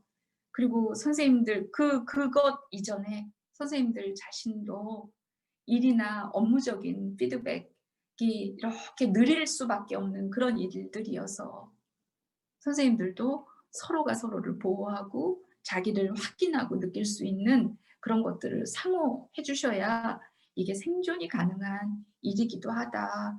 이게 너무 힘든 일인 거죠. 선생님들이 감당하고 있는 것이. 그렇다는 것을 알아주셨으면 좋겠다는 생각이 들어요. 예. 네. 예. 질문 중에 그거 있었어요. 선생님은 스트레스 받을 때 어떻게 해소하시나요? 저 아까 제 남편 얘기했는데 저희 둘이서 진짜 못할 말이 없이 다 하죠. 막 서로 이르기도 하고 누구에 대해서 뒷담화를 하기도 하고 그냥 실제로는 뭐 이렇게 조금 견디고 지나가거나 그랬던 것들도 내가 상황이 그래서 그랬지만 사실은 속마음은 이랬다. 막 그냥 험담도 하고 둘이서는 어떤 얘기도 다 하죠. 그래 가지고요. 이거는 이제 좀 비밀이긴 한데 저희 둘이만 얘기할 때 그 차 안에서 둘이 이제 이동을 하다가 막 누구 욕하거나 막 정치적으로 올바르지 않은 얘기도 막 하거나 그럴 때도 있거든요. 그럴 때도 막 있는데 그런 얘기를 막 하면서 "괜찮아, 괜찮아. 우리 둘이는 뭐 우리 둘이 있을 땐 뭐 그런 얘기 안 하면 어디서 해." 막 그냥 얘기 막 해요. 그러다가 어느 날 갑자기 문득 걱정이 된 거죠. 블랙박스가 있는데 혹시나 사고가 나거나 그래서 이 블랙박스가 누가 이렇게 공개가 되거나 그러면 "야, 이 인간들 그 속으로는 이러고 살았어. 막 이거 진짜 한심하네. 이건 뭐 파렴치 않네. 누가 보면 '야, 그럴 수도 있겠다.' 이런 생각이 나서요. 우리 차의 블랙박스는 음소거로 해 놨어요. 예. 그래 가지고 녹음은 안 되는 영상은 그게 되지만 녹음은 안 되게. 그래서 마음껏 오며 가며도 얘기하고 그렇죠. 그럴 수 있었으면 좋겠어요. 스트레스 받을 때 저는 그냥 그렇게 해요. 그런 사람이 살면서 두 명도 필요 없고요. 그냥 한 사람만 있으면 되는 것 같아요. 그래서 그 마음을 누가 충조평판하지 않고 충고나 조언, 평가나 판단하지 않고 "야, 네가 그런 소리 하면 안 되지. 사람들이 네가 그런 마음이 갖고 있다 그러면 사람들이 어떻게 생각하겠니?" 이런 충고나 조언. "아이, 네가 지금 나이가 몇인데 그런 얘기를 해. 그건 옳지 않지." 이런 평가와 판단 이런 제재 없이 예 한 사람과의 관계에서는 다 얘기할 수 있는 것 그것이 저는 스트레스를 받을 때 "어떻게 해소하나요?" 그랬는데 뭐 스트레스 받을 때만 그런 게 아니고요. 늘상 이러고 살아요. 그래서 스트레스가 별로 없는 것 같아요. 예. 저는 그렇습니다. 네.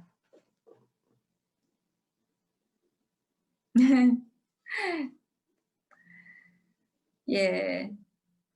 어떤 분이 어 네.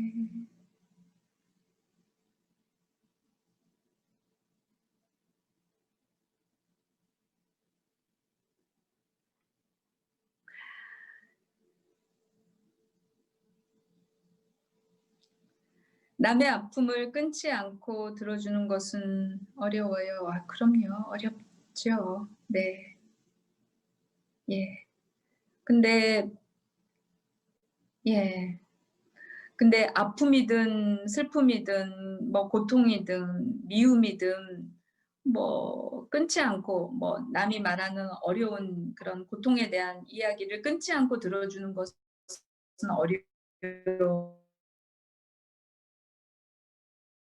어려움이나 고통이어서 그럴 수도 있지만 듣다 보면 꼭 저렇게 볼 건 아니고 내가 쪼끔 다른 입장이거나 쪼끔 포인트가 다르거나 그런 생각의 차이나 이런 것들이 있어서 동의할 수 없는데 계속 그 동의할 수 없는데 어떤 얘기를 계속 듣는 것은 쉽지 않거든요. 그래서 어려울 수도 있어요. 근데 저는 그거를 뭐 그렇게 꼭 참으면서 듣지 않아요. 어 아까도 말했지만 공감이라는 것은 감정 노동이 아니고요. 예. 어 내가 나를 너무 누르면서 그 사람만 그냥 끄덕끄덕하는 건 감정 노동이죠. 그러다 보면 탈진하고요. 에너지 소모가 너무 많지요. 그 순간 그 관계는 너만 있고 나는 없어진 관계지요. 그러니까 공감은 참고 그냥 그 사람한테 흡수되는 것이 아니라 중간중간 물어보셔도 돼요. 예. 물어보셔도 돼요. 어 "아까 그런 얘기하셨는데 그건 어떤 뜻이냐? 뭐 어떤 의미로 말씀하신 거냐?" 내가 납득이 잘 안 될 때 있잖아요. 물어보면 그 사람 입장에선 더 좋아요. '저 사람이 나를 굉장히 집중하고 있구나.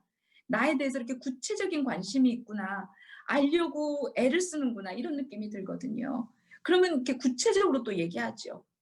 그렇게 구체적으로 듣다 보면 나 아까 대충 얘기했을 때는 나도 이렇게 받아들였는데 자세히 듣다 보니까 이해가 돼서 듣는 것이 고통스럽지 않을 때도 있어요. 예.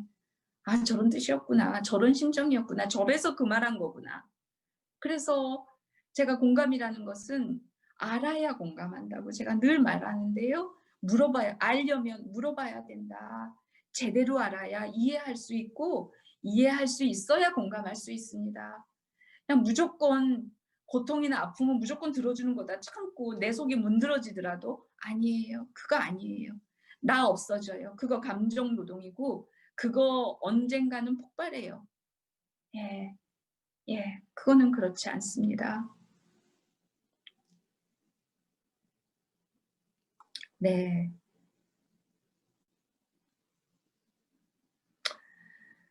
예. 거의 끝나갈 시간인데요. 막 질문을 올려주셔서 요즘 한 이용인분들이 방문하셔서 평소 폭력적인 언어를 사용하지 않았던 분인데 속상한 일로 술 드시고 오셔서 동사무소에서 일하는 직원들 찌르면 그만이다. 난 아쉬울 것이 없다. 이런 말 하더라고요. 속상한 거 압니다. 하지만 입에 담지 않아야 할 말입니다. 라고 말씀드리고 이야기를 들어드리고 귀가하시긴 했는데 그분 안에 폭력성과 분노가 표출되는데 혹여라도 그런 일이 일어나진 않을까 두렵기도 했습니다. 아이고. 이런 일 많으시죠? 정말 두려우시죠? 예. 예, 그러실 것 같아요. 예. 이게 인제 술을 너무 많이 마셨다 그러면 이미 그 사람이 이성으로 자제할 수 있는 게 아니라 화학적 통제 하에 있는 거라서 술에 의해서 술을 어느 정도 마시고 왔는지 모르지만 예를 들어서 약간 마시고 와서 막 이렇게 얘기를 하거나 그러면 어 그냥 저 같았으면 이렇게 아마 그렇게 하신 것 같은데 저 같으면 아마 이렇게 할 것 같아요. 저는 이제 트라우마 현장에 있다 보면 분노하고 억울하고 막 '세상 다 불질러 버리고 말겠다. 다 너 죽고 나 죽자.' 하는 경우 있거든요. 근데 정부에 가면 통하지 않고 뭐 청와대 앞에 가면 또 뭐 끌려 경찰서 가고 이러다 보니까 자기를 이해해 줄 수 있는 사람들한테 와서 굉장히 극단적으로 이런 행동들을 표출하는 분들이 많아요. 그러면 저도 진짜 떨리죠. 왜냐하면 눈에 뵈는 게 없는 상태니까. 예. 뭐 '잃을 것이 더 이상 없다.' 이런 느낌인 분이니까. 그럴 때 받으시면 나가서 이렇게 얘기하죠. 예. 어 "당신들의 고통에 대해서는 나는 200% 500% 공감한다. 그거에 대해서는 언제든지 같이 싸우고 공감하고 연대하고 그럴 마음이 있다. 당신들의 억울함이나 고통에 대해서는 무한 공감한다. 근데 지금 당신이 하는 이런 행위는 내가 용납할 수 없다. 나는 이런 얘기를 들을 필요가 나는 그런 얘기를 들어야 마땅한 사람이라고 나는 생각하지 않는다. 사과해라. 당신의 공감에는 무한 공감하지만 고통에는 무한 공감하지만 당신의 이런 것에는 나는 동의할 수 없다. 용납할 수 없다. 내가 이런 꼴을 당할 이유가 없다. 당신이 나한테 그래서는 안 된다고 나는 생각한다. 이렇게 내가 당해도 마땅한 그런 상황이라고 나는 생각하지 않는다. 나한테 사과해라. 네, 저는 그런 적이 있어요. 어, 바들바들 떨면서 하는 거지만 굉장히 명확하게 큰 소리로 앞에서 그냥 대차게 얘기해요. 근데 먼저 꼭 얘기하는 것은 당신의 고통에 대해서는 무한 공감한다. 그거에 대해서는 무한 연대하고 무한히 같이 싸울 의사가 있다. 그렇지만 그러니까 당신의 고통은 받아주지만 이런 행동은 난 용납할 수 없다. 굉장히 분명하게 얘기하죠. 그래서 저는 사과하라 그래요. 사과해라. 사과하지 않으면 그다음 얘기할 수 없다. 사과해라. 끝까지 이래요. 그래서 저는 사과받은 적 여러 번 사과받은 적 있어요. 사과해요. 왜냐하면 이 사람들도 너무 그냥 억울하고 너무 속상해서 이러는 거지 근데 딴 데 가서 얘기하지 않고 선생님한테 와서 얘기하는 거잖아요. 자기 알아주는 사람이고 받아주는 사람이니까. 자기 아픈 거 그래도 비빌 언덕이라고 생각하니까 와서 이러는 거죠. 예. 그래서 선생님한테 오는 거예요. 그래서 저한테 와서 그랬다고 저는 생각하니까요. 예. 그래서 막 사과하라 그러면은요. 언제 그랬냐는 듯이 막 확 풀 죽고 예, 선생님이 그동안 이렇게 우리를 위해서 이렇게 한 건 안다. 근데 내가 너무 속상해서 이런 일 때문에 이랬다. 목소리가 훅 줄어들더라고요. 네, 그런 적 많이 있습니다. 네, 그래서 선생님들 그냥 견디거나 그냥 자기를 죽이거나 그런 상황에 노출해도 자기 스스로를 너무 억울하게 만들거나 그러지 않으셨으면 좋겠습니다. 관계라는 것은 너도 있지만 나도 있는 거예요. 나를 존중하고 나를 지켜내야 그다음에 내가 그 지켜낸 내가 너를 케어할 수 있는 거죠. 나를 그림자 취급하고 나를 무너뜨리면서 그 사람을 지킬 수 있는 방법 없습니다. 그래서 선생님들이 책임감을 가지고 헌신하는 그 대상자들을 위해서라도 선생님 자신을 지키셔야 됩니다. 나를 쓰러뜨리고 난 다음에 그 사람을 지킬 수 없습니다. 내가 서 있어야, 온전해야 그럴 수 있습니다. 그래서 올 연말 굉장히 극단적인 상황에서 여러분들 자신을 많은 부분 지우셨을 수 있다고 생각해요. 고맙고 한 시민의 입장에서 선생님들의 그런 노고에 진심으로 감사드리고 고마움을 표하고 늘 사랑하고 존경합니다. 네. 그걸 잊지 않으셨으면 좋겠습니다. 내가 언제 만났던 사람이 나 때문에 없었을 목숨이 지금도 살아있을 수 있다. 그걸 선생님들이 아시면 좋겠다고 생각하고요. 그래서 여러분들 자신을 꼭 보호하시는 것, 자기 보호가 어떤 것보다도 우선한다는 것 선생님들한테 말씀드려요. 네.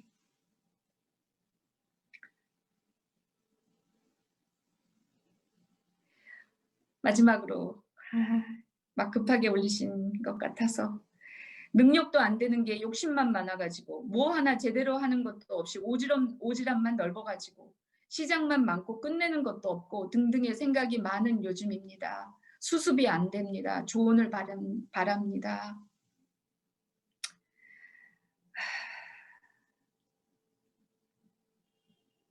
근데 자기한테 너무 함부로 하시는 것 같아요. 예를 들어서 엄마가 아이한테 이런 지금 능력도 안 되는 게 욕심만 많아가지고 이런 얘기하면 아이는 치명적인 상처를 입을 거 아니겠어요? 남편이 아내에게 아내가 남편한테 뭐 하나 제대로는 하는 것 없이 오지랖만 넓어가지고 이런 말 한마디만 해도 사람이 무릎이 꺾이지 않겠어요? 시장만 많고 끝내는 것 하나도 없고 이렇게 얘기를 하면 사람이 주저앉지 않겠어요? 네. 지금 이렇게 세 문장, 네 문장을 쓰셨는데 이 중에 한 문장만 누구한테 날려도 그 사람은 비수에 찔린 듯이 아파하지 않겠어요? 근데 그거를 자기한테 거의 종합 선물 세트 같이 그냥 완전히 퍼붓고 계시거든요. 자기에 대한 이해가 저는 아니라고 생각해요. 능력도 안 되는 게 욕심만 많아가지고 그럴 리 없지요. 뭔가 마음이 막 끌리는 게 있으셔서 뭔가를 막 하셨나 봐요. 그 마음, 그렇게 했을 때는 이유가 있으셨던 거죠. 그 이유에 그 마음에 집중해 주셨으면 좋겠어요.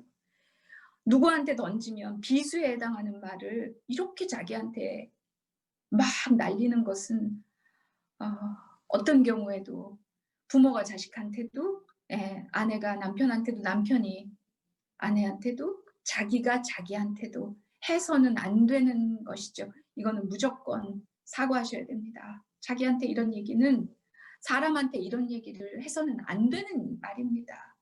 이 말 듣고 서 있을 수 있는 사람 없어요. 근데 이런 생각들을 혼자서 끊임없이 하셨다니 지금 뭐 초죽음이시겠어요. 네. 자기한테 사과하세요. 네. 사과하세요. 사과하셔야 돼요. 옳지 않습니다. 이렇게 하셨을 때는 이유가 있으셨을 거예요. 시작을 많이 하신 것 같아요. 욕심을 많이 내신 것 같아요. 그걸 욕심이라고 했지만 뭔가 마음이 많이 동하고 뭘 많이 하신 것 같아요. 그럴 때는 이유가 있는 거죠. 어떤 마음이었는지 집중해 주셨으면 좋겠습니다. 권태정님 사과하세요 그랬는데 제가 너무 강하게 얘기는 했어요. 권태정님 어떠세요, 선생님? 네. 오늘 저는 사회복지 선생님들 만나면 네. 사회복지사 선생님들 만나면 늘 옛 동지를 만난 것 같이 늘 반갑고 그래요. 저는 그랬는데 선생님들은 오늘 어떠셨는지 모르겠어요. 어떠셨어요, 선생님들? 예. 네. 조금 전에 자기한테 그러셨던 선생님한테 막 위로도 해 주시고 예. 격려도 해 주시고 예. 그러시네요. 고맙습니다. 선생님도 어떠셨는지 예. 그냥 궁금한데 그 채팅에 올려주시면 안치환 씨 노래할 때 제가 여러분들 오늘 어떠셨는지 여러분들 마음 이렇게 확인하고 저는 물러가도록 하겠습니다. 네. 네. 네. 오늘 많은 분들이 기다려 주시고 환영해 주시고 예. 그래서 너무 좋았어요. 동지 그 말이 힘이 되네요. 네. 나의 동지들, 선생님들 언젠가 또 현장에서 언젠가 또 친구처럼 다시 만났으면 좋겠습니다. 사랑합니다. 고맙습니다. 건강하세요. 힘이 되셨다니까 고맙습니다. 고맙습니다. 네. 이제 다른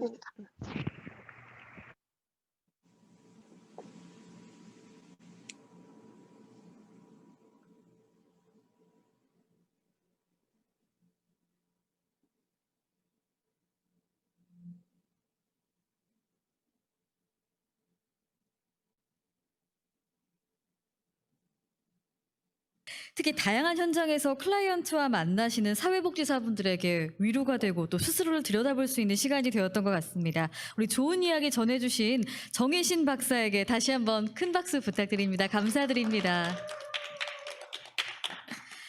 네, 이 정혜신 박사님 말씀 중에 정말 당신이 옳다. 또 내 자신을 느낄 수 있게, 자기를 확인할 수 있게 하는 부분들이 참 중요하다고 하셨죠. 지금 옆에 계신 동료분들 있죠. 와, 정말 예쁘다. 정말 멋져. 이런 말도 좋지만, 와, 오늘따라 타이 색깔이 평소하고는 다르게 남색이 너무 잘 어울려요. 아니면 오늘따라 위에 남방, 스트라이프 남방을 입었는데 너무 멋져요. 와, 역시 선생님 덕분에 힘이 나는 것 같습니다. 무언가를 칭찬해주거나 무언가를 그 상대방을 확인시켜주기 위해서는 조금 더 구체적으로 해주시면 좋지 않을까 싶어요. 칭찬할 때도 구체적으로 하나의 포인트를 잡아서 해준다면 아, 내가 지금 관심을 받고 있구나. 내가 지금 뭐 사랑을 받고 있구나. 이런 부분들을 느낄 수 있지 않을까 싶습니다. 조금 전에 코로나 시대의 심리방역 당신이 옳다를 강연해 주신 정혜신 박사님은 잘 아시겠지만 뭐 대기업이나 이 CEO, 임원, 정치인들의 속마음을 듣는 일을 하시면서 동시에 고문 생존자 또는 해고 노동자, 세월호 유가족 등 트라우마 피해자를 치유하는 일들을 해오셨습니다. 진료실에 머무는 의사가 아닌 거리의 치유자로 살았던 거죠.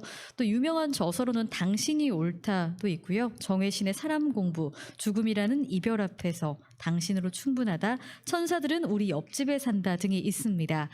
오늘 이 들으신 강연 혹시 못 보셨던 분들은 유튜브에서 한 달 동안 다시 보기로 보실 수가 있습니다. 그래서 혹시 지금 실시간으로 못 보셨던 분들 있으시다면 전북 사회복지사협회 유튜브로 검색하셔서 오늘 정혜신 박사님의 강연 다시 보기로 들으시면 좋을 것 같습니다. 이 강의를 듣는 동안 많은 분들이 댓글을 달아주셨어요. 어떤 댓글들이 좀 달렸는지 제가 함께 나눠볼까 합니다. 먼저 이원식님, 긴 터널 어둡고 공포스럽지만 나만이 아니라 모두가 통과해야 할 터널이기에 일상에서 충실하게 그냥 걸어가시게요. 서로 손잡고 위로하면서 라고 남겨주셨고요.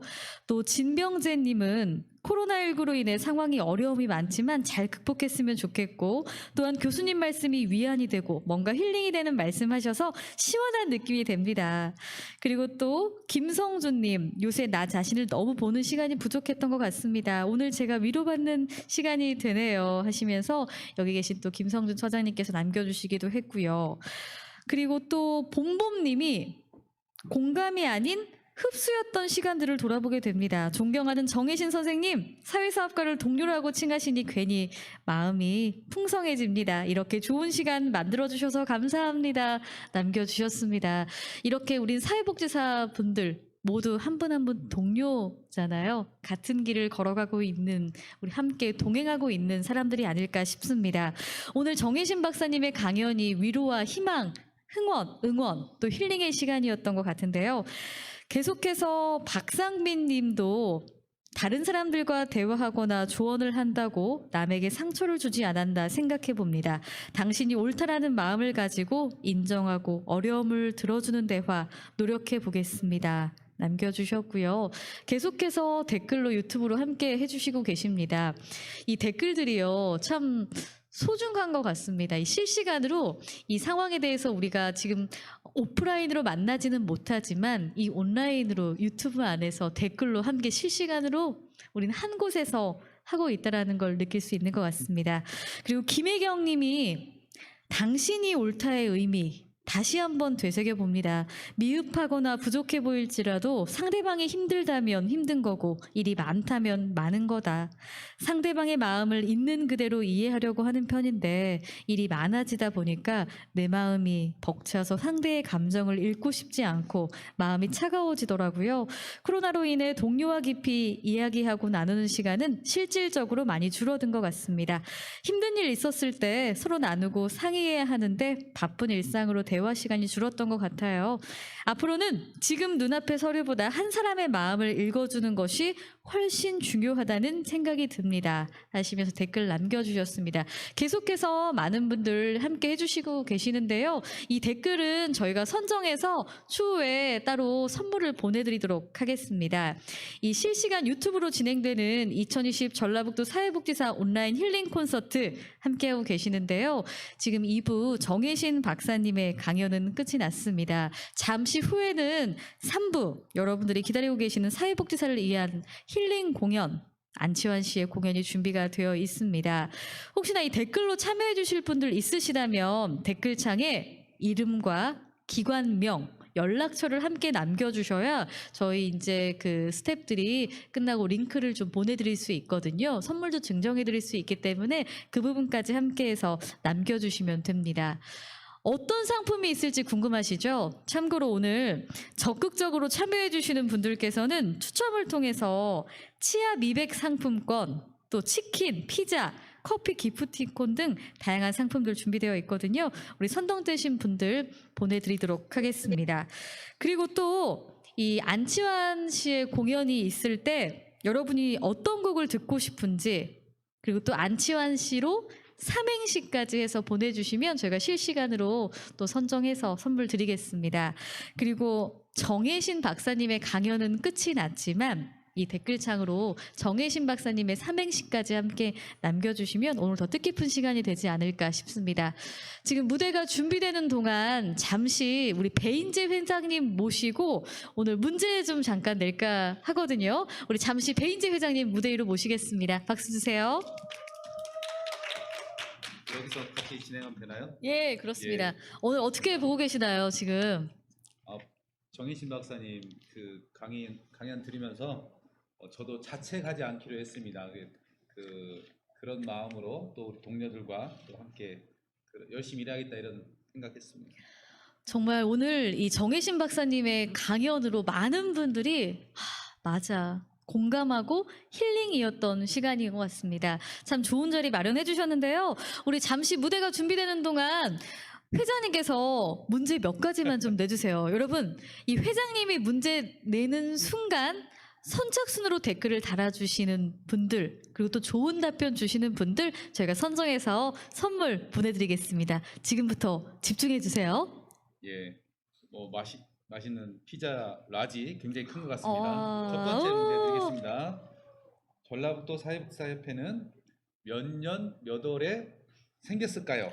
네, 전라북도 사회복지사협회 몇 년 몇 월에 생겼을까요? 좀 어려운 것 같은데요. 예.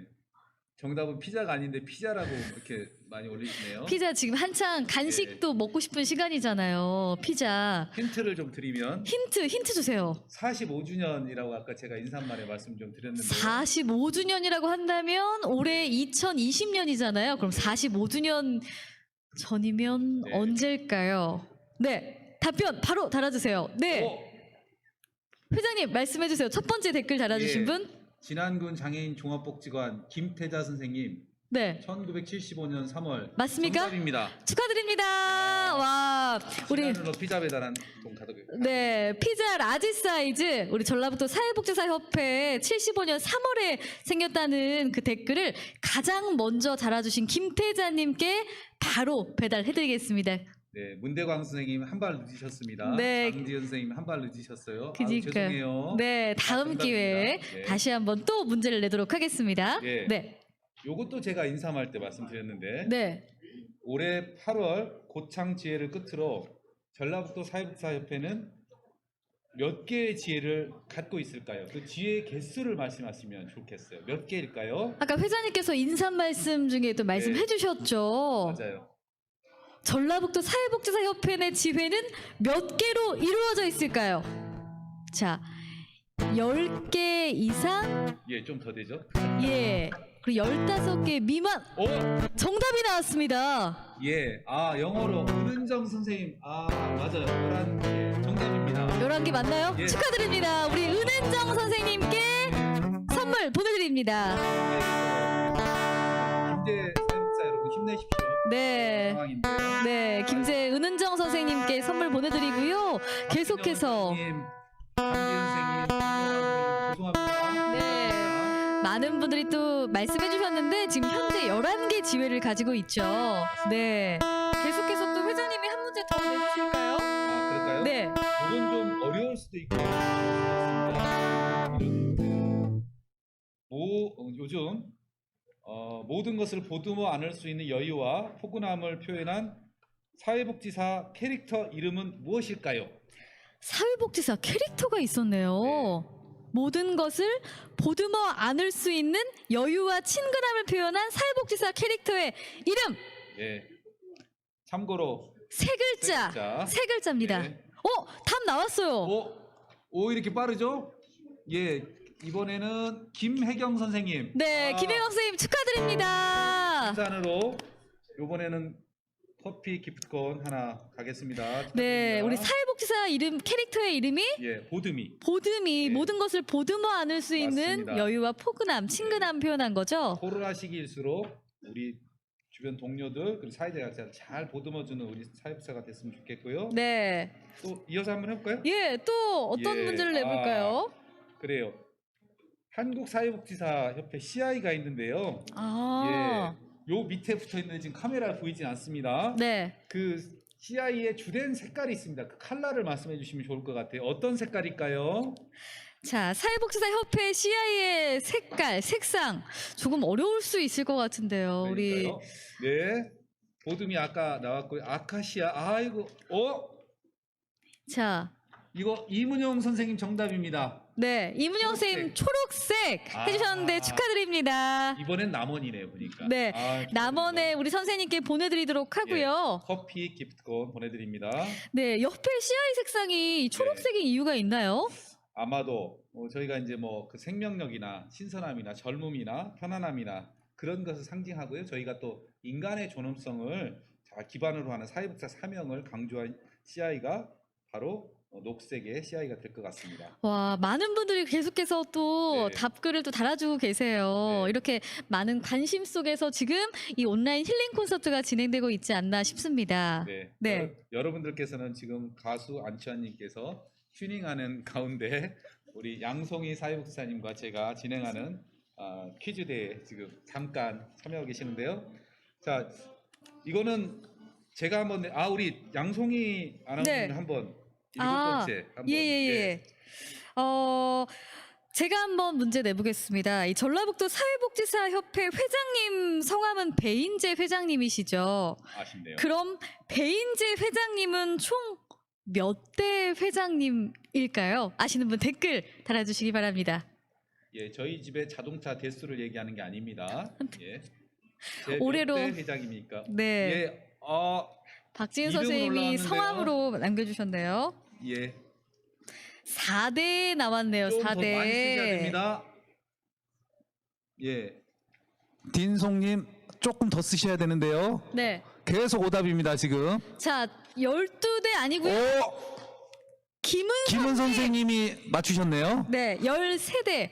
와. 13대죠. 13대. 예, 13대입니다. 네, 예, 축하드립니다. 예, 축하드립니다.